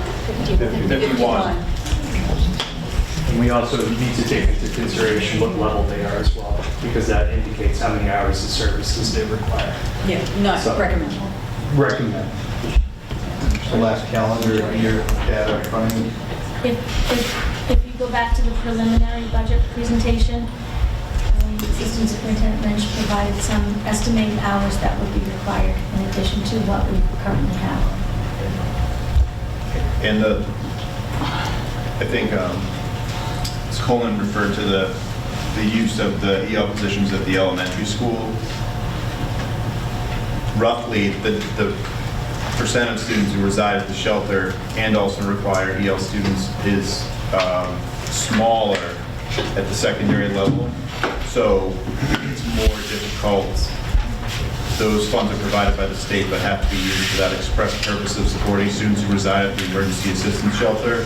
So there's not as much overlap in those two populations at the secondary level for that to be a solution. So just wanted to provide a little bit more information about how that funding solution may not be as valid a fit at the secondary level as it can be at the elementary level, I think. So 151 minus 65 is $86,000. And with that $86,000, I'd just like to Jason's point, ask our principals how they feel that they would change the list that we represented to the $86,000 that we would not cut. What would priorities would you be looking at? If I was to support the motion that I wouldn't be advocating to cut beyond the 855. I think with those reductions. No, what I'm saying is you got $86,000 that are difference between what we have now been proposed in the latest cuts that you very nicely came up with, and I appreciate the effort that it took to get here, versus the 855 change that by 65,000. An additional $86,000. I would start with our staffing. You work with staffing? That's what I would start with, yeah. And then I'd move on to teaching supplies. Any particular staffing? I'm just saying, what's the consequence? Yeah, so again, by eliminating those two positions at the high school, that impacts what we can offer for kids, it impacts our schedule, class sizes for our special ed teachers in particular. We increase their caseload with liaisons, with students they support in their liaison list. And Becky, do you have a focus of priority? Yeah, it's getting a staff member back so we can run exploratory classes in grade 7. Thank you both.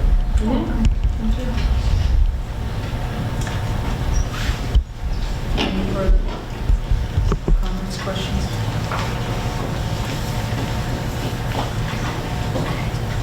Do we want to tackle the food services topic? I make a motion for the food service director's salary to be moved to the revolving account.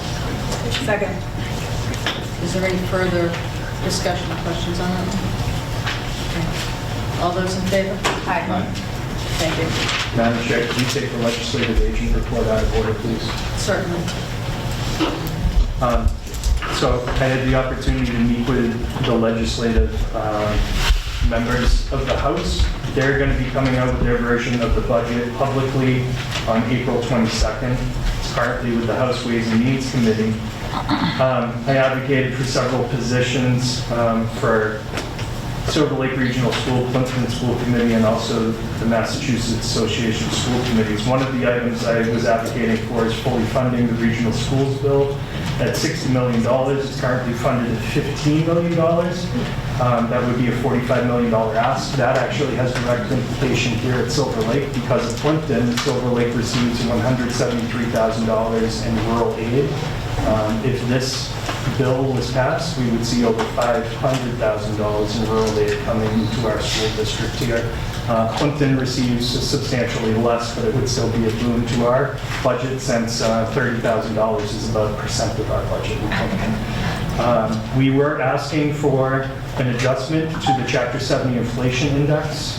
We're partnered with MTA, AFT Mass, and with MASS.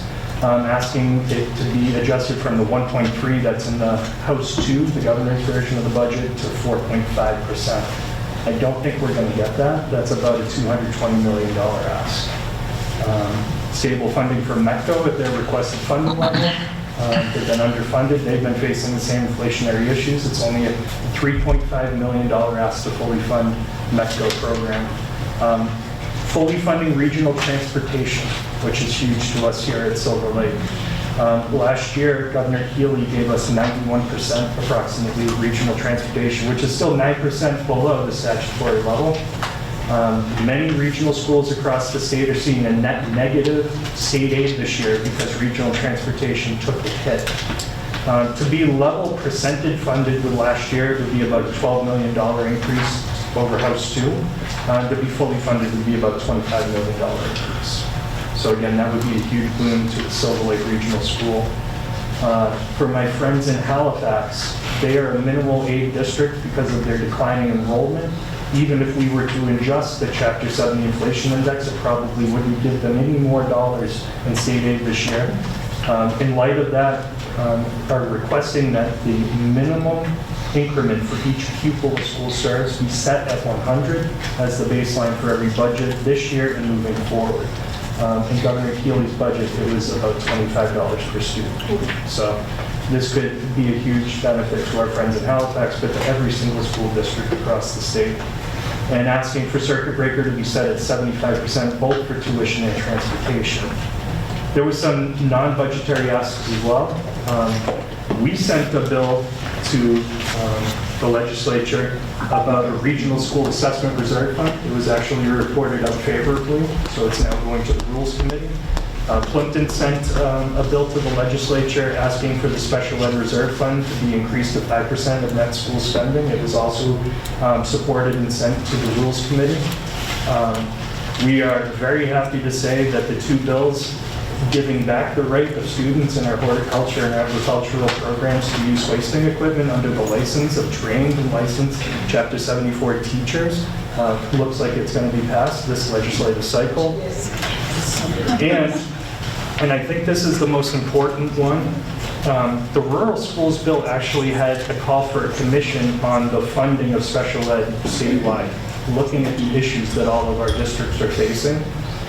Not only did we see an increase in out-of-district placements this year, we also saw over a 20% increase in special ed private school costs over the past 2 years.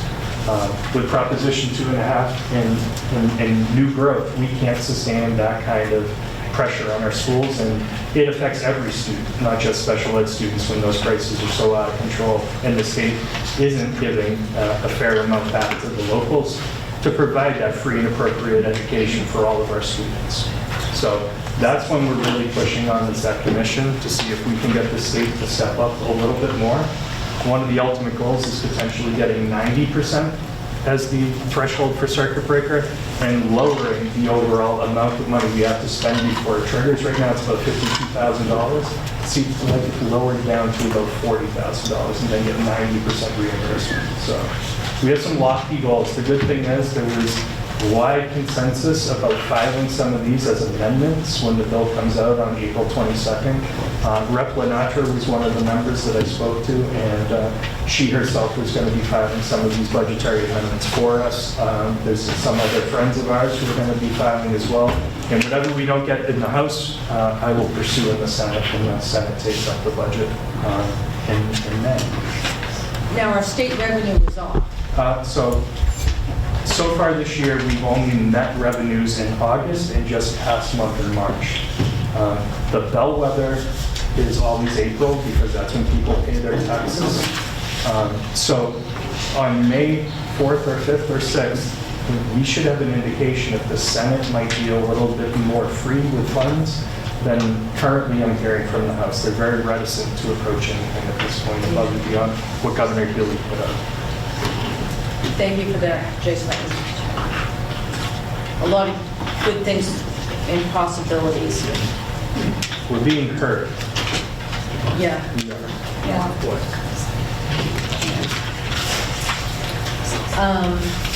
Middle school resource officer. Just a little update on that. In consultation with the Safety, Fees, Facilities, and Revenue Subcommittee and with Becky, we discussed last May and June about the possibility of increasing the SRO at the middle school to a full-time resource officer, and there was plenty of data to support that decision. Currently, the town of Kingston pays for the full-time SRO at the high school, and Halifax and Plimpton pay for a part-time SRO at the middle school. We decided to send 2 different warrants to Halifax and Plimpton, one for the part-time and one for a full-time SRO.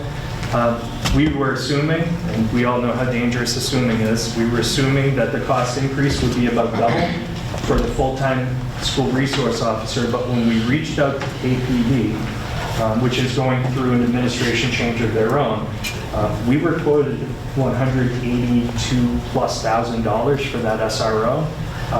And that was well beyond the scope of the warrants we had sent to Halifax and Plimpton. So we withdrew the full-time SRO request.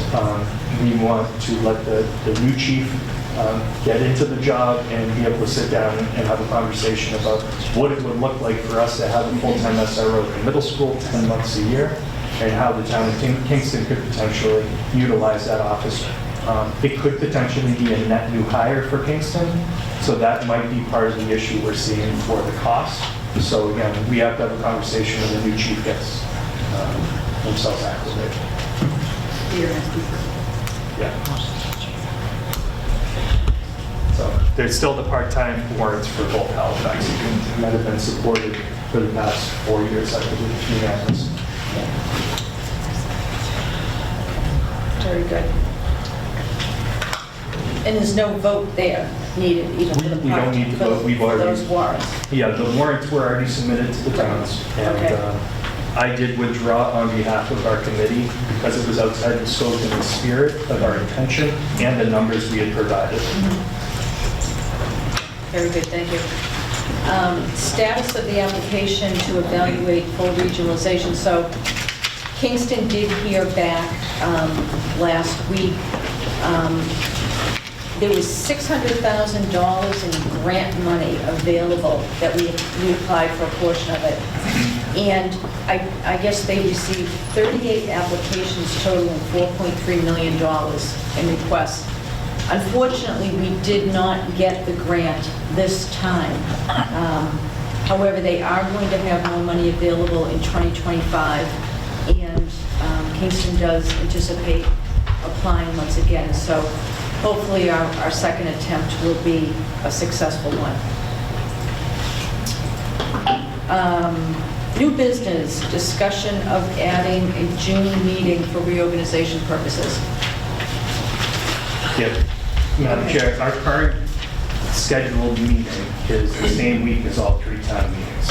It's Thursday, right after Plimpton's town meeting, the day after. It's also prior to 2 of our town's elections, and then we don't have another one scheduled until July.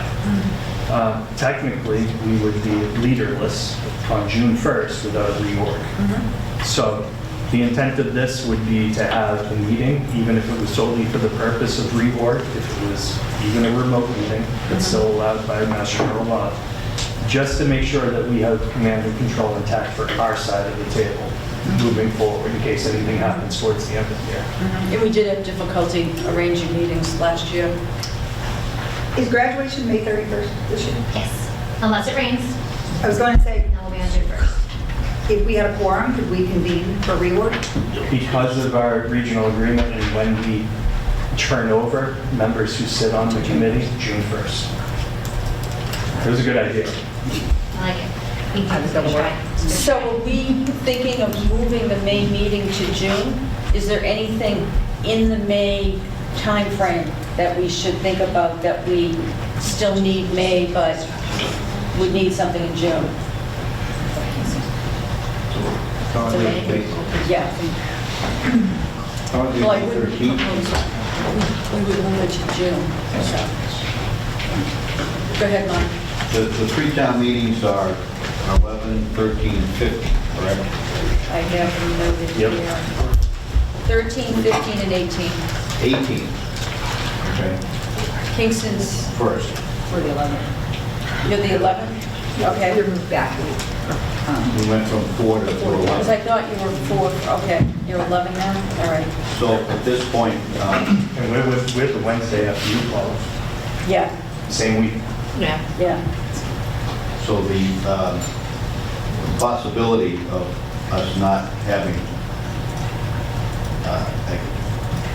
at least 2 of these towns voting for this budget could present itself at that point by, say, May 23rd. But not. Well, we would because know by the 13th if we have, 18th is, I'm sorry, I'm not sure what the month. we would know at the latest the 15th after Plimpton votes, Which is Wednesday. if we have a budget or not. Right. So the 16th, are we scheduled to meet now? Right now, we are scheduled to meet on the 16th. So I would schedule the additional meeting in June, with exactly what Jason said. But keep the meeting on the 16th scheduled in the event that we're going to need to sit here and have to make another choice based on Jason's very eloquent description of what happens if we don't go to the budget. I think we should be standing by to be able to do that. And based on A lot the going on. based on the results of town meeting and whatever else might be on the agenda, we could always not hold that meeting, but I don't disagree, it's probably a good idea to keep it. So what date in June, then, do we want to? June 6th is the first Thursday. I'm sorry? June 6th is the first Thursday. Okay. And we could do it, I mean, it's a reorg, it's nice to do in person, but if people feel, you know, they would rather do it virtually, that would be fine as well. We can make that decision at a later date. Yeah, agreed. June Yeah. 6th looks good. Everybody open? Good meeting. Okay. Is it, it's just reorg, so. It's a half day for the administration.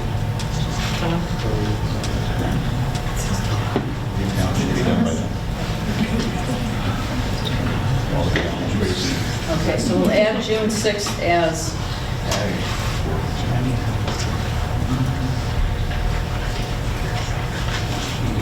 That's just going to be a reorg. reorg only, yep.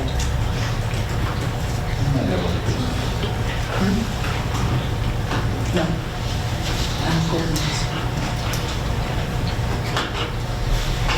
Do we have to vote that, or can we just add that to our calendar? We vote the calendar, so we should vote this as well. Okay. I make a motion that we add Thursday, June 6th at 6 PM as a reorg. I'll second that. All those in favor? Aye. Thank you. Okay, the legal opinion that is in our packet tonight, available on the website as well. The superintendent had a very good idea and suggestion in approaching the chairs of all the committees and asking if we should have a legal opinion explaining and confirming our need to do the restructure that we did, and I talked about this a little aggressively earlier tonight. So we do have a legal opinion confirming that the restructure was not an option we elected to have, it wasn't a thought that we had, it was the identification of an illegal structure having a preschool operate in a regional format, a regional manner, and not be covered by the regional agreement. And all of that dovetailed into all the changes that we made from a budget and staffing and union contractual standpoint. Again, the legal opinion is on the website. If anyone would like to read it, it was drafted by our counsel. And should put an end to any questions about why we did this. None of us wanted to, we didn't elect to do this restructure. Town meeting talking points. Mark had brought up quite some time ago, and I think we talked a little bit about, we definitely need some talking points to make sure that we're all, singing from the same song page, if you will, that all of us have the same information as questions come up from taxpayers at town meeting as to why our budget looks so different and what caused that. Are you folks able to draft something? I know you're under quite a bit of strain as well. I say that because I'll be honest with you, the draft that you did for the special town meetings before the end of the year was actually a really excellent document.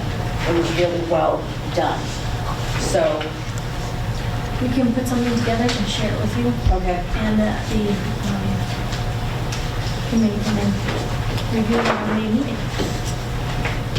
Well, the May meeting will Oh, be the after. after. But let's draft something to see what it looks like, and if we had to convene any sort of quick virtual one to kind of debate it or edit it.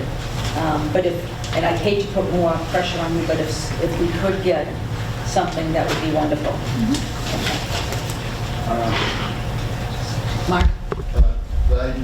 One of the selectmen asked, and I asked the same question, if we could, now that we've got some firmer numbers, do the math, give the communities an idea how much it costs per student on a yearly basis. That's 13,000, whatever per student. We divide out the number that we have in our budget by the number of students we serve.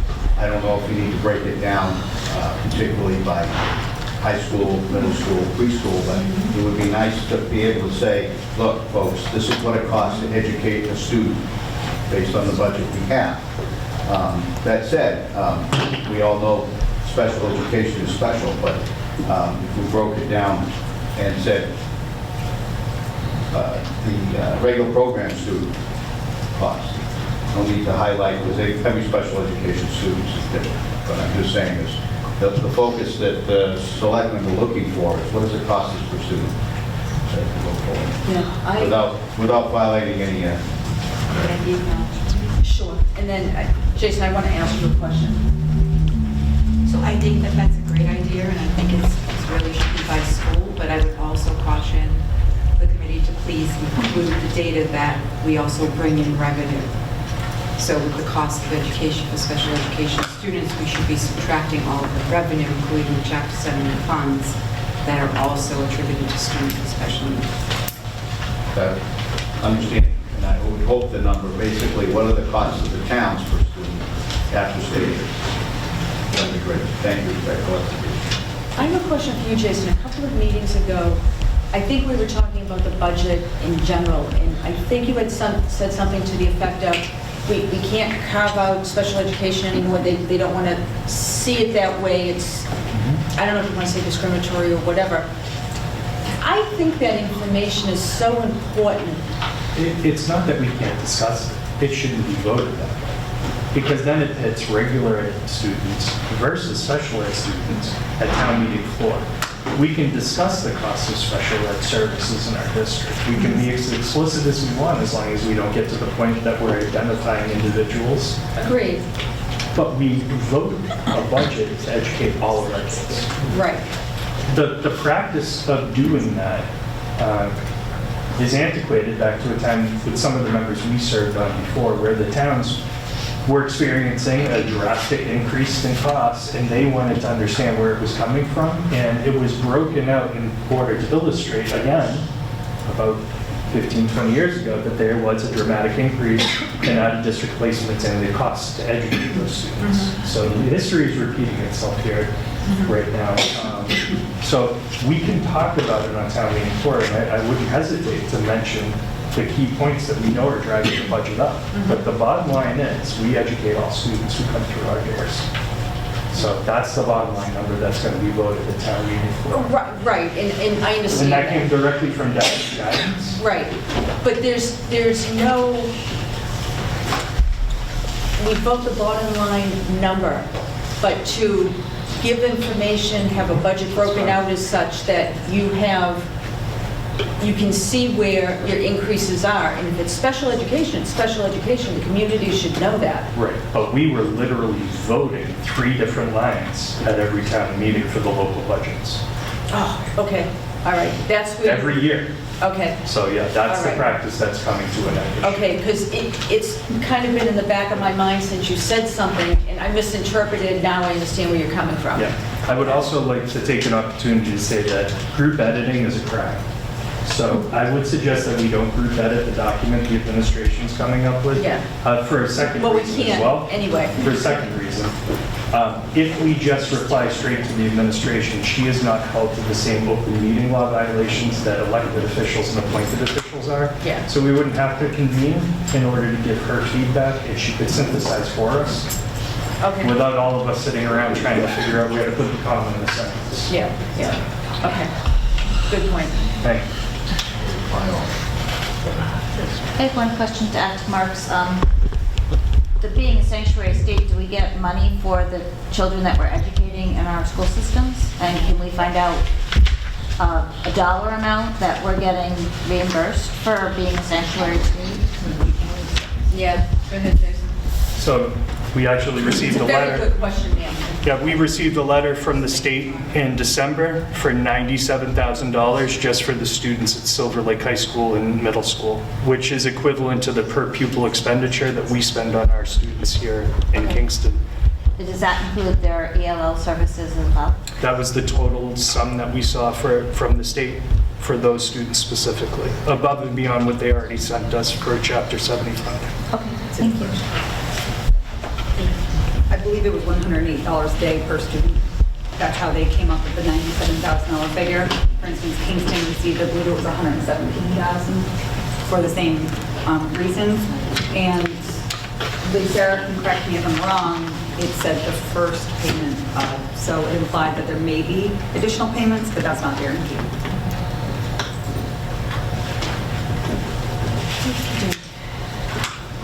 Moving on to principals report. Thank you so much. I do not have any donations, field trips, or flyer requests, but I do have an update that I think is worthy. Just today, we got invited to participate in an initiative called the Democratic Knowledge Project to implement a new resource related to our civics curriculum in 8th grade. With this acceptance, we will receive PD over the next 3 years that equals up to $22,170. Thought that was worthy news to share tonight. Thank you. And I give all the credit to our middle school and high school curriculum coordinator, Melissa Fontaine, and the 8th grade civics teachers as well. I also put some handbook revisions for your approval and hopefully vote tonight. There is a memo, and you can look in the handbook if you want, like page 41, there are things highlighted. Our school council went over these as legal counsel as well. Specifically, for example, there was a typo and referenced Ryan Lynch as her instead of he. So I fixed things like that. And then I also added pieces with our assistant principal, Don Rothmich, and the school council around communication being both written and electronic because, you know, we're in that age, including bullying and cyberbullying, we had to add to certain lines. So that is all documented in the memo, and if you have any questions, I can certainly talk or speak to that. Any questions for? Motion to accept the handbook. I'm sorry. Go ahead. Ms. Sweat, just because it's been out in the community recently, can you talk about the middle school track program? Can you just mention about the... Yeah, so we've posted that position 3 times, and unfortunately we've reached out to everyone we know, parents, families, and we just haven't had any applicants to run middle school track this spring. Specifically a coach? Yeah. Thank you. Motion to accept the 2024-2025 handbook changes. Second. For the middle school. For the middle school. Second. Any more questions, comments? All those in favor? Aye. Thank you. Thank you. I know it's late, but I do have several items to bring to your attention this evening, all of which will require a vote. The first, we have a couple of donations. I'll present them all first, and then I'll let you decide if you want to vote them all at once or separately. The first, in the shared drive, there is a list of books that the Kingston Public Library would like to donate to our school. Per usual, our librarian, Carrie Mathias, would properly vet those books in order to make sure that they're appropriate for us. The full list, if you want to look at it, was 15 different titles, and we would, of course, send a thank you. Second is Linda Redding, who's our retired librarian, would like to donate $200 to the Silver Lake Regional High School Library in recognition of School Library Media Month, which is this month, April. The donation would honor the memory of Silver Lake alumni and/or former staff members, Marguerite Paul, who was our Title I Math and MCAS tutor, Paul Holmes, Silver Lake class of 1962, Silver Lake Hall of Fame class of 2018, 1961 Silver Lake baseball team member, Eugene Buddy Tevens, Silver Lake class of 1974, Silver Lake Hall of Fame class of 2007, John Montozzi, teacher and legendary Silver Lake football coach spanning 3 decades, Silver Lake Hall of Fame class of 2009, Asa West Glass, Silver Lake class of 1963, Silver Lake Hall of Fame class of 2018 as a member of the 1961 Silver Lake baseball team, and Ralph Frazier, who served as our athletic director from 1985 to 1999. Her hope is that this donation can be used to add books to the library collection in honor of the people I just listed. And the third donation is an anonymous donation on behalf of the family of one of our staff members in the amount of $3,500 to help offset some of the reductions we've had to make to our budget to be used for teaching supplies next school year.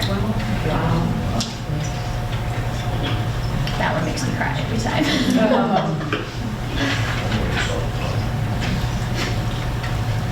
So in summary, 15 books, $200 for the library, $3,500 for supplies.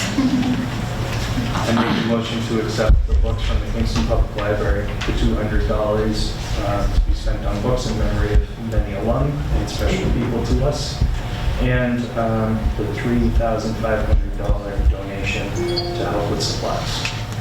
With gratitude. Second. And letters to go out? Of course. Please, thank you. All those in favor? Aye. Excellent. Thank you all. The next item is our student handbook proposals for next year's students. We have 3 proposals that were vetted and approved by our school council for your review. The first is an update to our attendance policy, which is on page 16. There's a summary of these changes in the shared drive. The red items, the new items, the edited versions are red for you.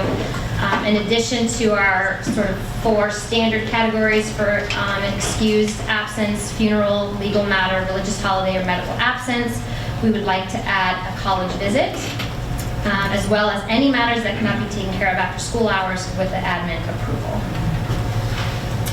The second addition would be an update to our academic integrity policy to include ChatGPT AI to remind our students to write their own work. The proposal is to include language about that. Any students seeking to gain an unfair advantage are violating their school's academic integrity policy. This policy is also in our handbook, but also listed in our teacher course guides for all classes. And then the third is just some language update to our cell phone use. It's not changing what we're doing this year, it's just sort of clearing up the language. There's a confusion about what steps administration takes when students are using their devices during class. Motion to accept the 2024-2025 high school handbook updates. Second. Any questions? Seeing none, all those in favor? Aye. Thank you. Thank you. And then last for your approval, we have our drafted school improvement plan written by our school council. This is for the 2024 through 2026 school years. Hopefully you've had a chance to read through it, but the highlights are really our goals surrounding school climate and culture, student learning and achievement, and school safety and facilities. Motion to accept the high school improvement plan for the 2024-2025 school year. Second. Any discussion? Seeing none, all those in favor? Aye. There was a lot of material in tonight's meeting link and a lot of times that we do. I just want to, encourage, make sure the committee is reading the minutes before this evening, reading these handouts. I think we're trying to make a big effort in getting things out there, as early as possible before the meeting so that we can actually review them. So I just want to reiterate that. And then last for my presentation tonight, I'd like to turn it over to Connor Doyle for our student update.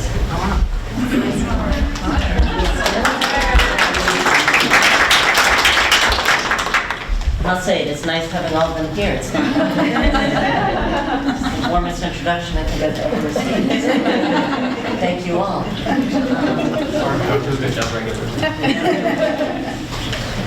Good evening, everyone. I'm very happy to be here with you to recap the events throughout the month of March, as well as look ahead for the month of April. Beginning with the annual Credit for Life Fair, which we held in March.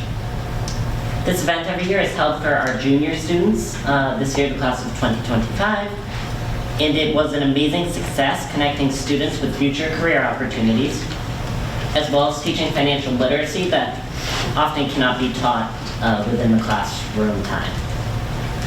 Every year, Credit for Life receives such a warm reception by students, especially due to the hard work by both the faculty advisors, as well as the community members and vendors who support as well as volunteer at the event. And so with that being said, and on behalf of the students, I would like to thank this year's faculty advisors, Ms. Taylor Piva and Ms. Michelle McMillan, as well as our administrators for their dedication to ensuring the fair's smooth running and success. During March as well, our student council was honored to attend the 3-day Massachusetts Association of Student Councils annual spring conference.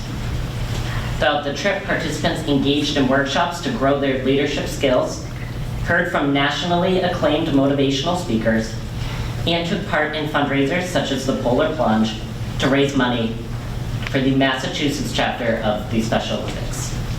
Several members of the council were also recognized as Commonwealth Award winners for their work to improve their school as well as our district as unsung heroes.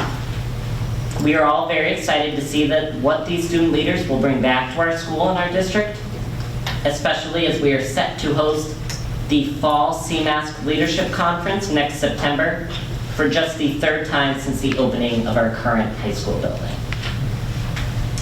The high school was also fortunate to host SEMSPA, a region-wide 2-day celebration of the arts in March.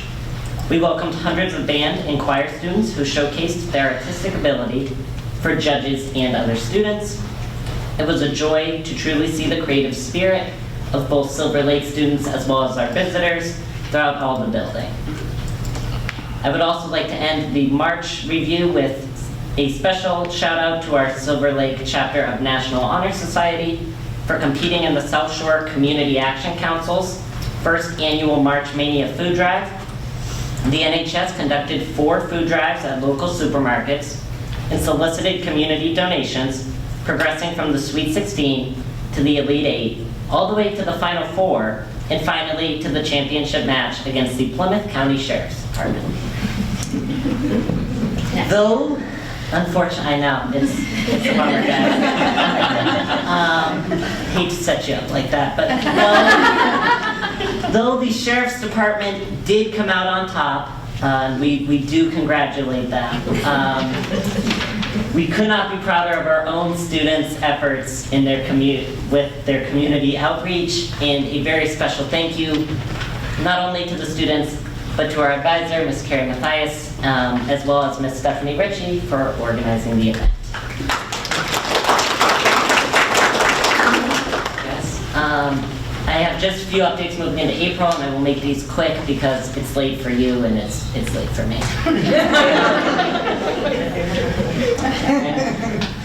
He gets a pass on homework. Can I come in tomorrow? We gotta give attendance policy, you're all set. First, for you is a preview of an upcoming Spirit Week. As I updated you last month, we had originally planned for a Spirit Week to break up the month of March as it can get long for students. We ended up adjusting that to move to the week following April break.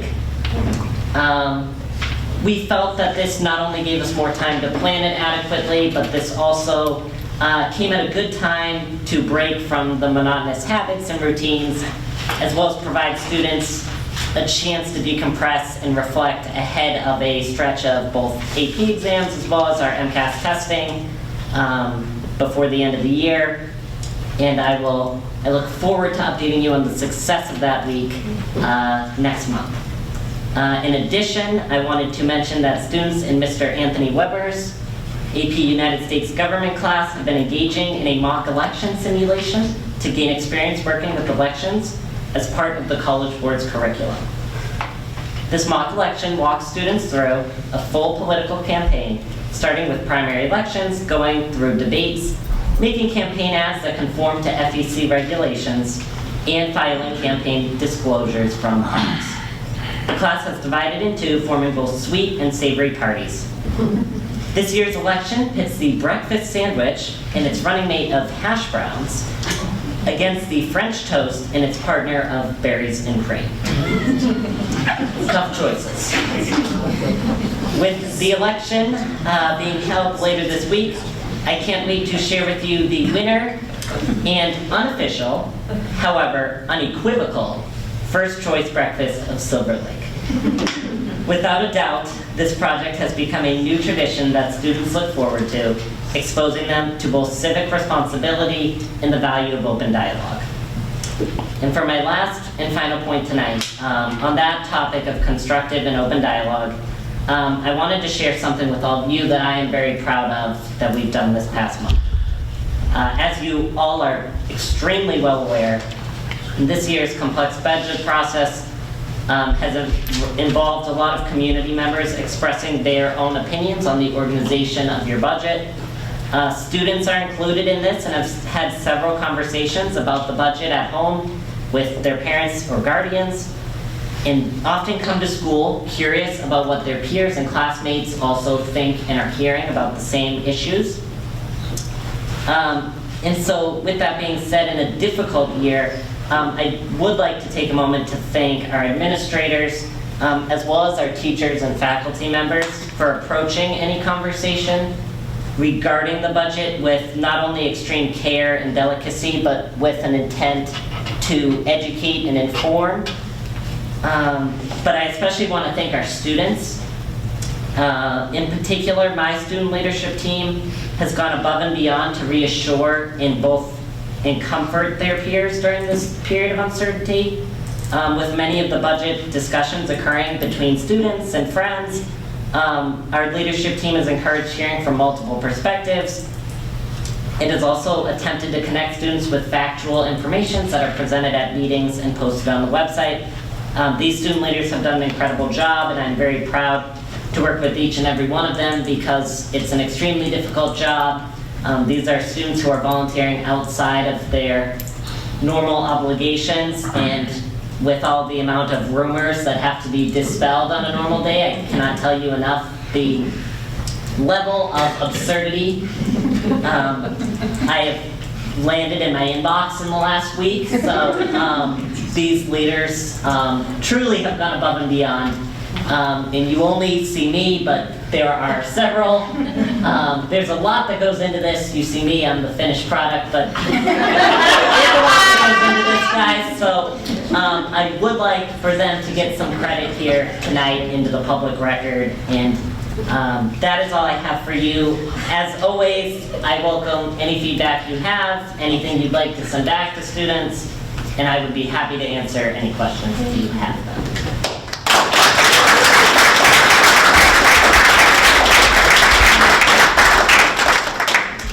One comment and then a second one specific to you. The financial program, Credit for Life, that Silver Lake offers is so incredibly important. My sons are older now, they're out of college, and when we talk about this with their high school friends or their college friends, it comes up periodically. They're at the age where they're starting to look at buying houses or, what have you, new cars. It's amazing what very bright, intelligent, college-educated kids don't even know about credit and, credit scores and getting a loan and paying back a loan. It's amazing what, balancing a checkbook, what they don't know. So I think that program is incredibly valuable. My second comment is you have a wonderful way of delivering information, and it's going to carry you very far in whatever career path you choose. It's a very unique gift you have. Thank you. You're welcome. You guys, I feel like I say this every month, but you truly, all of you, are too kind. Truly. So thank you.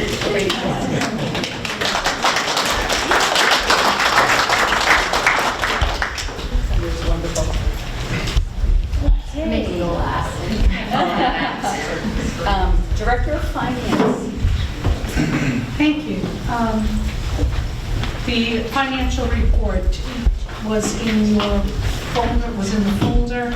There is a deficit in the middle school substitute line, which is absorbed within the category. The FY25 budget takes that deficit into consideration. There's a deficit in homeless transportation for both the middle school and the high school. I'll be exploring existing homeless funding to assist with this. There's a deficit in the food service line. I'm going to be reviewing this with the food service director on Friday in my monthly meeting with her, and we'll explore if the revolving account can cover any of these costs. And What is that amount, Sarah, just because I'm not finding it fast enough scrolling? I'm sorry.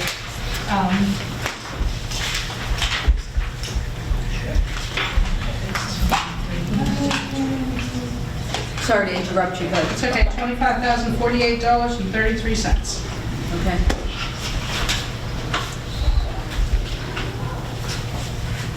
So I'll be going over that with Megan to determine what that was and can we transfer any costs into the food service revolving account to offset that. Excellent, thank you. And then there is a deficit in both special education, transportation, and contracted services. And I plan to meet with the special education department to explore funding sources to potentially offset this. And that is it. Any questions for the financial report? Motion to accept the financial report as presented. Second. All those in favor? Aye. Thank you. For the corrective action plan, I have made no progress since my last update. I've been a little busy. Forgive me. You're forgiven, Sarah. And then the last thing from my report is the E&D update. The E&D stands for excess and deficiency. For those of you in attendance that aren't in the know, excess and deficiency was filed by the extended deadline of February 14th and was certified on February 28th by the state, and it might be appropriate to take this off of the agenda. Agreed. And that concludes my report. Thank you. Assistant Superintendent. Thank you. Inside your packet is our the draft District Student Opportunity Act plan, which are due every 3 years and sent to DESE. The purpose of the plan is supposed to be our district's efforts to close gaps using the revised funding formula. I've identified our goal of an effective student support system with our MTSS team, as well as continued work on collaborative teaching models. The gaps we would be closing, we have an ambitious 70% meeting or exceeding expectations goal. DESE provides an analysis that we can perform for identifying groups that where gaps are present. For us, it's students with disabilities, low-income students, and English learners. So we're all committed to closing those gaps. This plan outlines it. So with the approval of the committee, I would propose that this would be a plan on file for the next 3 years with DESE's approval as well. And I would be seeking the approval of the committee to submit this and have it be approved by the committee. I make a motion to approve the Student Opportunity Act plan as presented by Ryan for the Silver Lake Regional School District. Second. Is there any discussion or question? Seeing none, all those in favor? Aye. Thank you.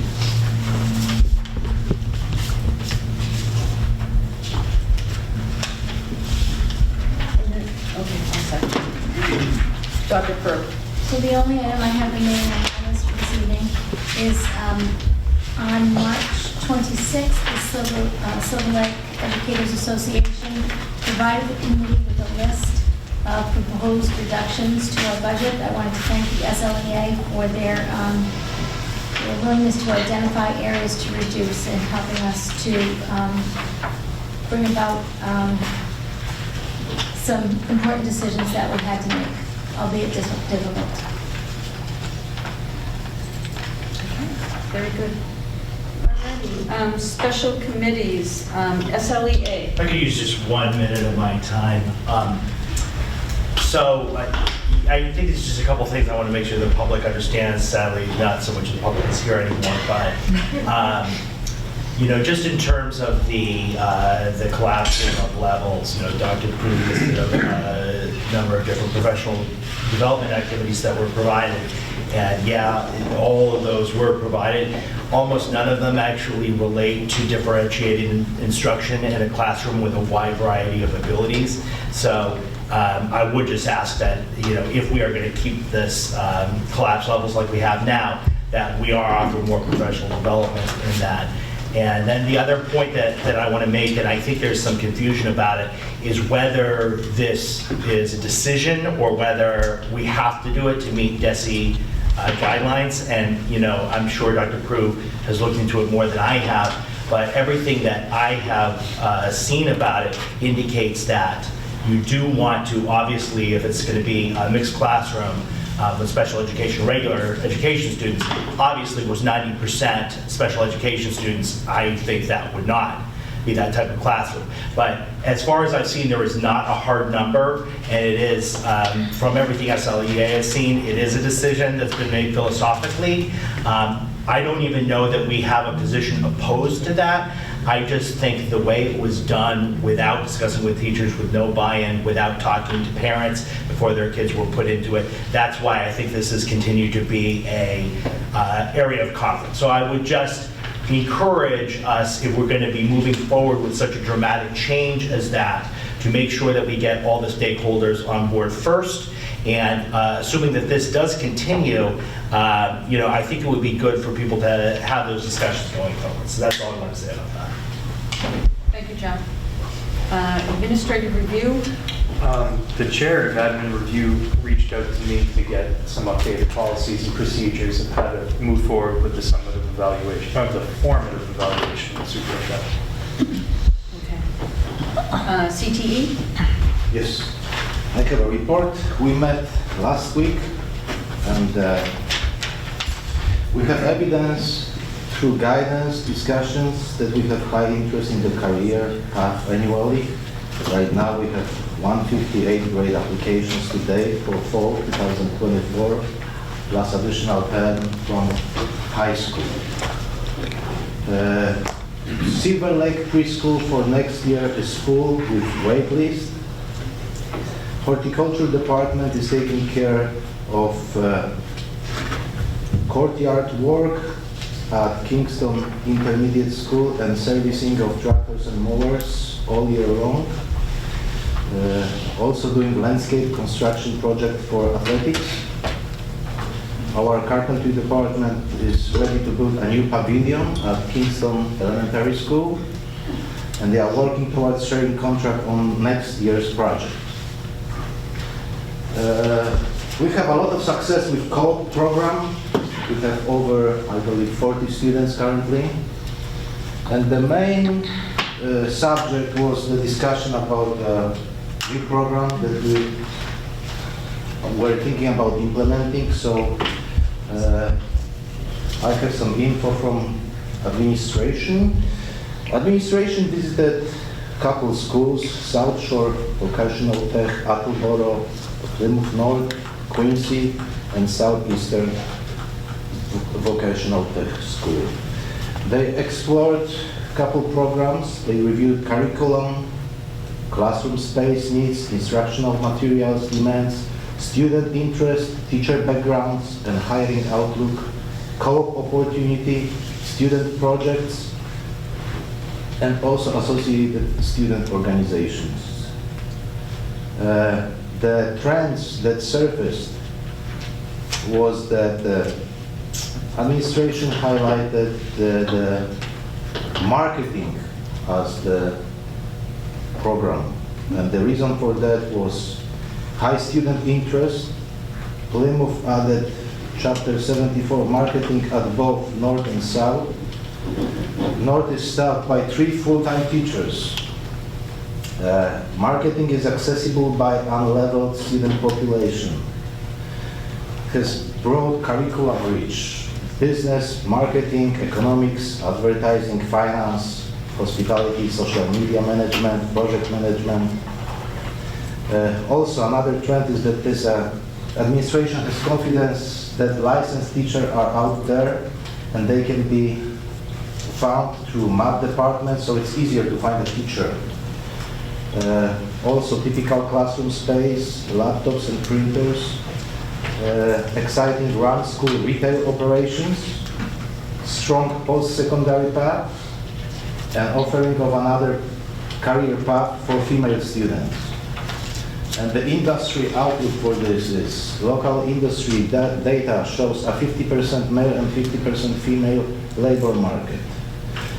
Local demand is higher than both IT and criminal justice. 11% projected national job growth over the next 4 years. And it's the largest sector. 40% of field is represented in business and financial operations. Business is second most common college major, according to National Center for Educational Statistics. It's very strong data. Fascinating. Could be. But we have a problem, we have a, I don't know what we should do now, because maybe Principal Gill will jump in, because I don't think that Principal Gill will be recommending a new program at this time, right? Certainly not for FY25. If we were to add a new program, that process, the application process would start next fall and would need to be a part of next year's budget conversations. So the earliest we would be able to add it is FY26. Mark? I think I'd add, and great, fast presentation, this would allow another 15 students per class to be enrolled in our CTE programs. And That currently, I believe the number is 105, if I'm not mistaken. Yes. 105. We So- can accept 105. So we'd be able to take that up to 120 a year, which would be huge as an expansion to consider. And at the meeting, regardless of the budget situation, it's our job to continually look at how we can offer our students the best education. And if that means rearranging the furniture to do that, we need to consider that. So actively pursuing all the programs that match the needs of the students is most important. And I think that the research being done, has been done, really appreciate bringing it to a table. Hopefully we can fund this next year. Thank you. It's a broader scope than I thought when you described what it would cover. Social media, etc. It's broader than what I had thought, so. And it involved in some of the technology. Right, Which at different levels. So if we want more technology in our curriculum, there is an opportunity to really expand that depending upon budgetary Right. bring that to the table. I just wanted to add one thing. You all guys know how excited I was about it, and a couple meetings ago, we discussed with Maikila that I should be somehow involved in that, or that I can bring some help. I just wanted to say that nobody contacted me, and I wasn't involved in that at all. So this is strictly administration research, as much as I wish to be. Okay. And from the schools that administration visit, South Shore Votek, Attleboro, Plymouth North, Quincy, and Southeastern Votek, none of them offer programming and web development. Thank you. So I was equally as excited about doing an IT program when we first started doing the investigation into the project. I think part of the issue that sealed the deal for me, though, was for 2 years now, we've been offering $85,000 worth of potential salary to get a traditional computer science teacher at the high school. And the indications were it's very difficult sometimes to get a person to run that program. We were looking for a clean lab. We were looking for something that would offer people a professional level career opportunity. And I was not going into this looking for marketing, but I was sold on that proposal at the meeting last week with the evidence I was given by our administrative team, as much as I had my heart set on an IT program. One of the things that came to mind as soon as you mentioned that, because I thought it just sounds so exciting, is that every year, and currently right now, the high school offers adult career opportunities, and I think that that's something that the public would probably be very interested in, which is revenue for good point. Silver Lake. And I mean, I took the carpentry program last year, and it was amazing. So I could see, people jumping all over that. I'm actually taking one myself for the first time. That's an awesome one. April 30th, guys. And I believe that would give us a time frame we wanted to move forward. But I don't recall what you said. I do have a question. I don't expect it to be answered right now, but I would like to understand why a member of my committee who wanted to participate actively in research like that was not invited to. I don't expect an answer right now, but I would like somebody to come back and explain that to me. I'm happy to address it. Most of our visits took place before that meeting. We only, I think, had one additional one after that, I recall. And with each one, we did ask the school, would they be open to additional people coming in? And they said that we would be happy to bring people back to look at it. So that was part of our next phase, to take a closer look at the program. And at our last, we only had 2 meetings this year. And so at our last meeting, we sort of decided our next step would be to meet in the fall to reconvene if it was appropriate to have a program or not. And that the pursuit of this, in this budget situation, had some communication issues. as I tried to identify that we should be pursuing regardless of the budget at this point, but however, our focus is on the budget. And to their credit, they didn't want to go out and advocate spending more money. We were trying to cut the budget. So, but including our, remember, I think going forward with the second phase of the research, I think we should include that and not rule out the possibility of an additional program that, again, may meet the needs. But the cost of this program, I think, is Yes, much better. I would like to also add that during the meeting, I asked about additional programs. So I'm not stubborn with an IP, but I see many different programs that are better than marketing. That's my view. And that's a continued debate with the CTE subcommittee to come up with what the next iteration to add to our CTE program should be. What you presented tonight has some merit, you know. Thank you. Go ahead. Can I just add one more point? Lucas, I forget which meeting it was, but I had actually asked Principal Gill if we were talking about this budget year, because we had had the discussion last fall about adding a program, and she had clarified that we are not talking about this year. And the reason I was interested is because I knew that we kind of have a bubble year coming in. So as reported with the 168 applications between the incoming freshmen and the sophomores that are interested, we could have used that extra program this year, but I think Principal Gill had clarified that it wasn't going to be possible for this year. So clearly. All righty. And can I just do a plug, because I saw it on Facebook, there's a plant sale on May 9th from the horticulture, and people are like really excited about it, so. Chili cook-off, car show, and plant sale all together. Big On the day. 9th. Car show. Yeah. Big day. Cool. Oh, car show too? May 9th? Yeah. I think we're just going to Chairman's report, correspondence, the only correspondence I have is the decline of our application for the exploratory regionalization. Legislative agent, we've covered negotiations. I do want to add one thing. Day on the Hill for MASC is on May 6th. It's at the UMass Club, which is like the top of the Peru if you've never been. Beautiful venue. And I would take anybody from this committee as my guest if they would like to join. That location was very active yesterday with the solar eclipse. Sure. Yeah. Negotiations, we are going to meet in executive session after this meeting. PAC, Amy is not here. Policy.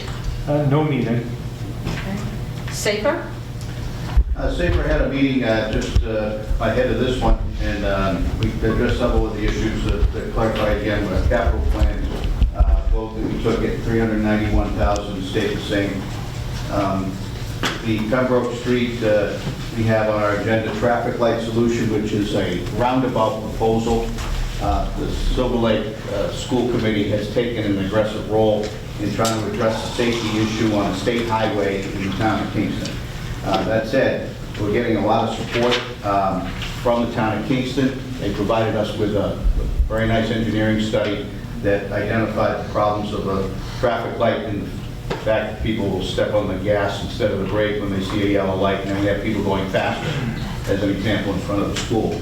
So the roundabout project's going forward, and thanks to Jason and his legislative connections, we are able to address it at a federal level with some of the funding that's available. The town of Kingston, because that's where it's located, has to do that application process.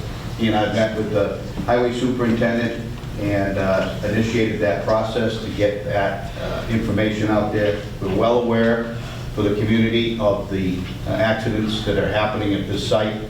It was dangerous even for me to make the left turn to get in here tonight, and we highlight that. Kingston has a new police chief. There may be some interim measures we can take, and I look forward to meeting with him to discuss that, to see if we can put up something temporary. But at the time of day, it doesn't seem to matter, but the speed and the blind curve is certainly a factor. I don't mean to cut you off, but there was literally just an accident there last week. I don't know what day it was, but my Right. daughter called and said, Sure. there's a bad accident, you can't even come through, pick us up where you pick the boys up for football. And there was just littered with police. So it's not just the safety aspect of it, it's dramatically impacted scheduling and people being able to get to the school during the accidents too, so. And it wasn't bad weather either, it wasn't a bad day. The other thing, we discussed middle school resource officer. I think we've talked about that already in the meeting. Facilities report, we had an opportunity to walk through with our facilities director, 4 members of the Safer Committee, and got a beautiful show and tell on everything that he has, all the issues that we're trying to deal with. He took very good input back and forth from the committee and was able to explain a lot of the projects, not just the ones we originally thought of focusing, but we saw a lot of things as we were walking through the school.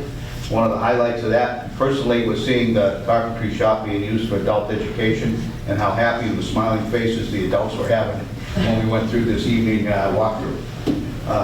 We looked at lawn equipment, we looked at all the different capital projects that we've got included, and walked away with a deep appreciation for what our facilities director does.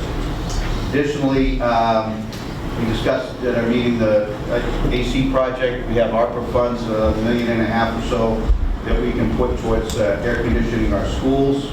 We have an increase in heat and the effects of global warming and some of the other issues, but we are addressing that. We did find out that our ARPA funds, based on an initial appraisal of our house doctor, are probably going to cover around 50% of what we need to do to these 2 buildings.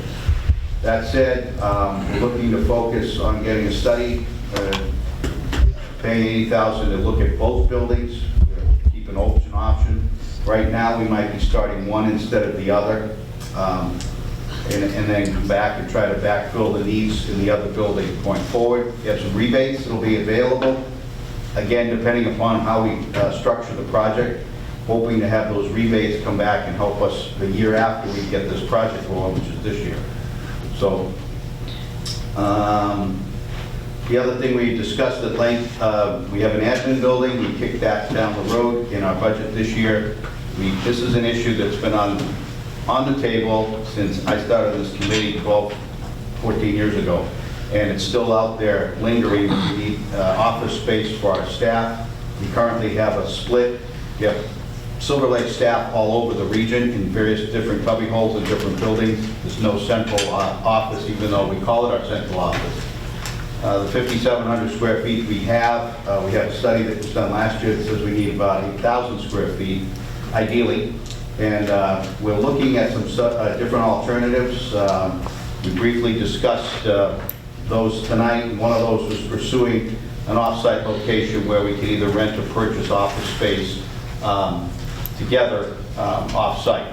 So we decided to have a study committee, a subcommittee of our facilities group, go out and investigate those. We've identified a couple of properties already that would meet our needs that are currently on the market, and then we would have to come up with how we would financially solve that problem to put in our budget, either to rent the space or how we would purchase that property over time.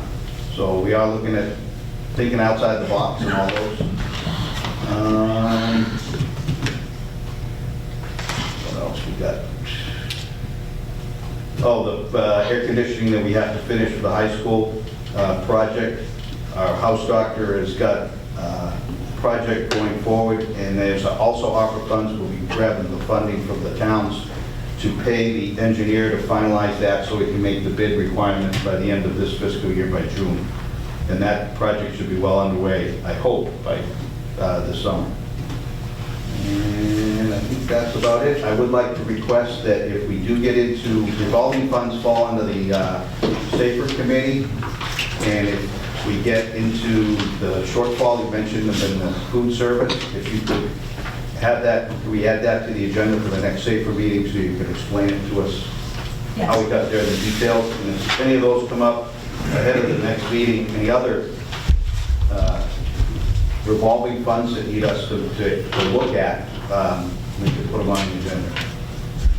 So that's, I believe that's where the committee wanted revolving funds as well. Yeah, we did. So- We folded it in there a couple of years ago. Right, thank you. Thank you. Can I just say something, Mark? Yeah. I know he's not here tonight, but I just wanted to acknowledge Mike Lawless for his time and effort, for having us come and giving us a private one-on-one tour of what exactly is on his list and what's a priority. I, hands down, was so impressed with the CTE department that the school has, but it was raining out, but he took the time and showed us all the equipment and why he needs extra space and what exactly is on his list as a top priority. And I know he's not here, but I just want to acknowledge and thank him for taking the time to ask us to, and I think I don't know how many years it's been since SAFER has been given the opportunity to do that, and I think maybe going forward, when things like this are up, that we get invited to, or the next committee, whoever's on it, to, if he has time to, you know, take people on the tour of what's going into the budget, because it's eye-opening and it makes you realize the importance of the things that need to be done, and whether it was the auditorium, the floor, the ceiling, the garage doors, where the equipments are being stored, and it was enlightening to say the least. And actually, Jen, I'd like to dovetail off of that because I completely agree with your comments. And I thought Mike had, I sat in on SAFER tonight. I left work early and sat in on it.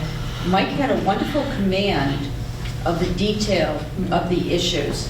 I was very impressed by the depth of knowledge, and he didn't have to look at notes, he didn't have to flip through anything, he knew everything off the top of his head, so it was actually, I was very impressed by how he has really, you know, gravitated to this position. I will say, I'm saying a couple of years ago now, and time flies, it's longer than a couple of years ago, we actually took the opportunity to invite town officials to walk through our facility.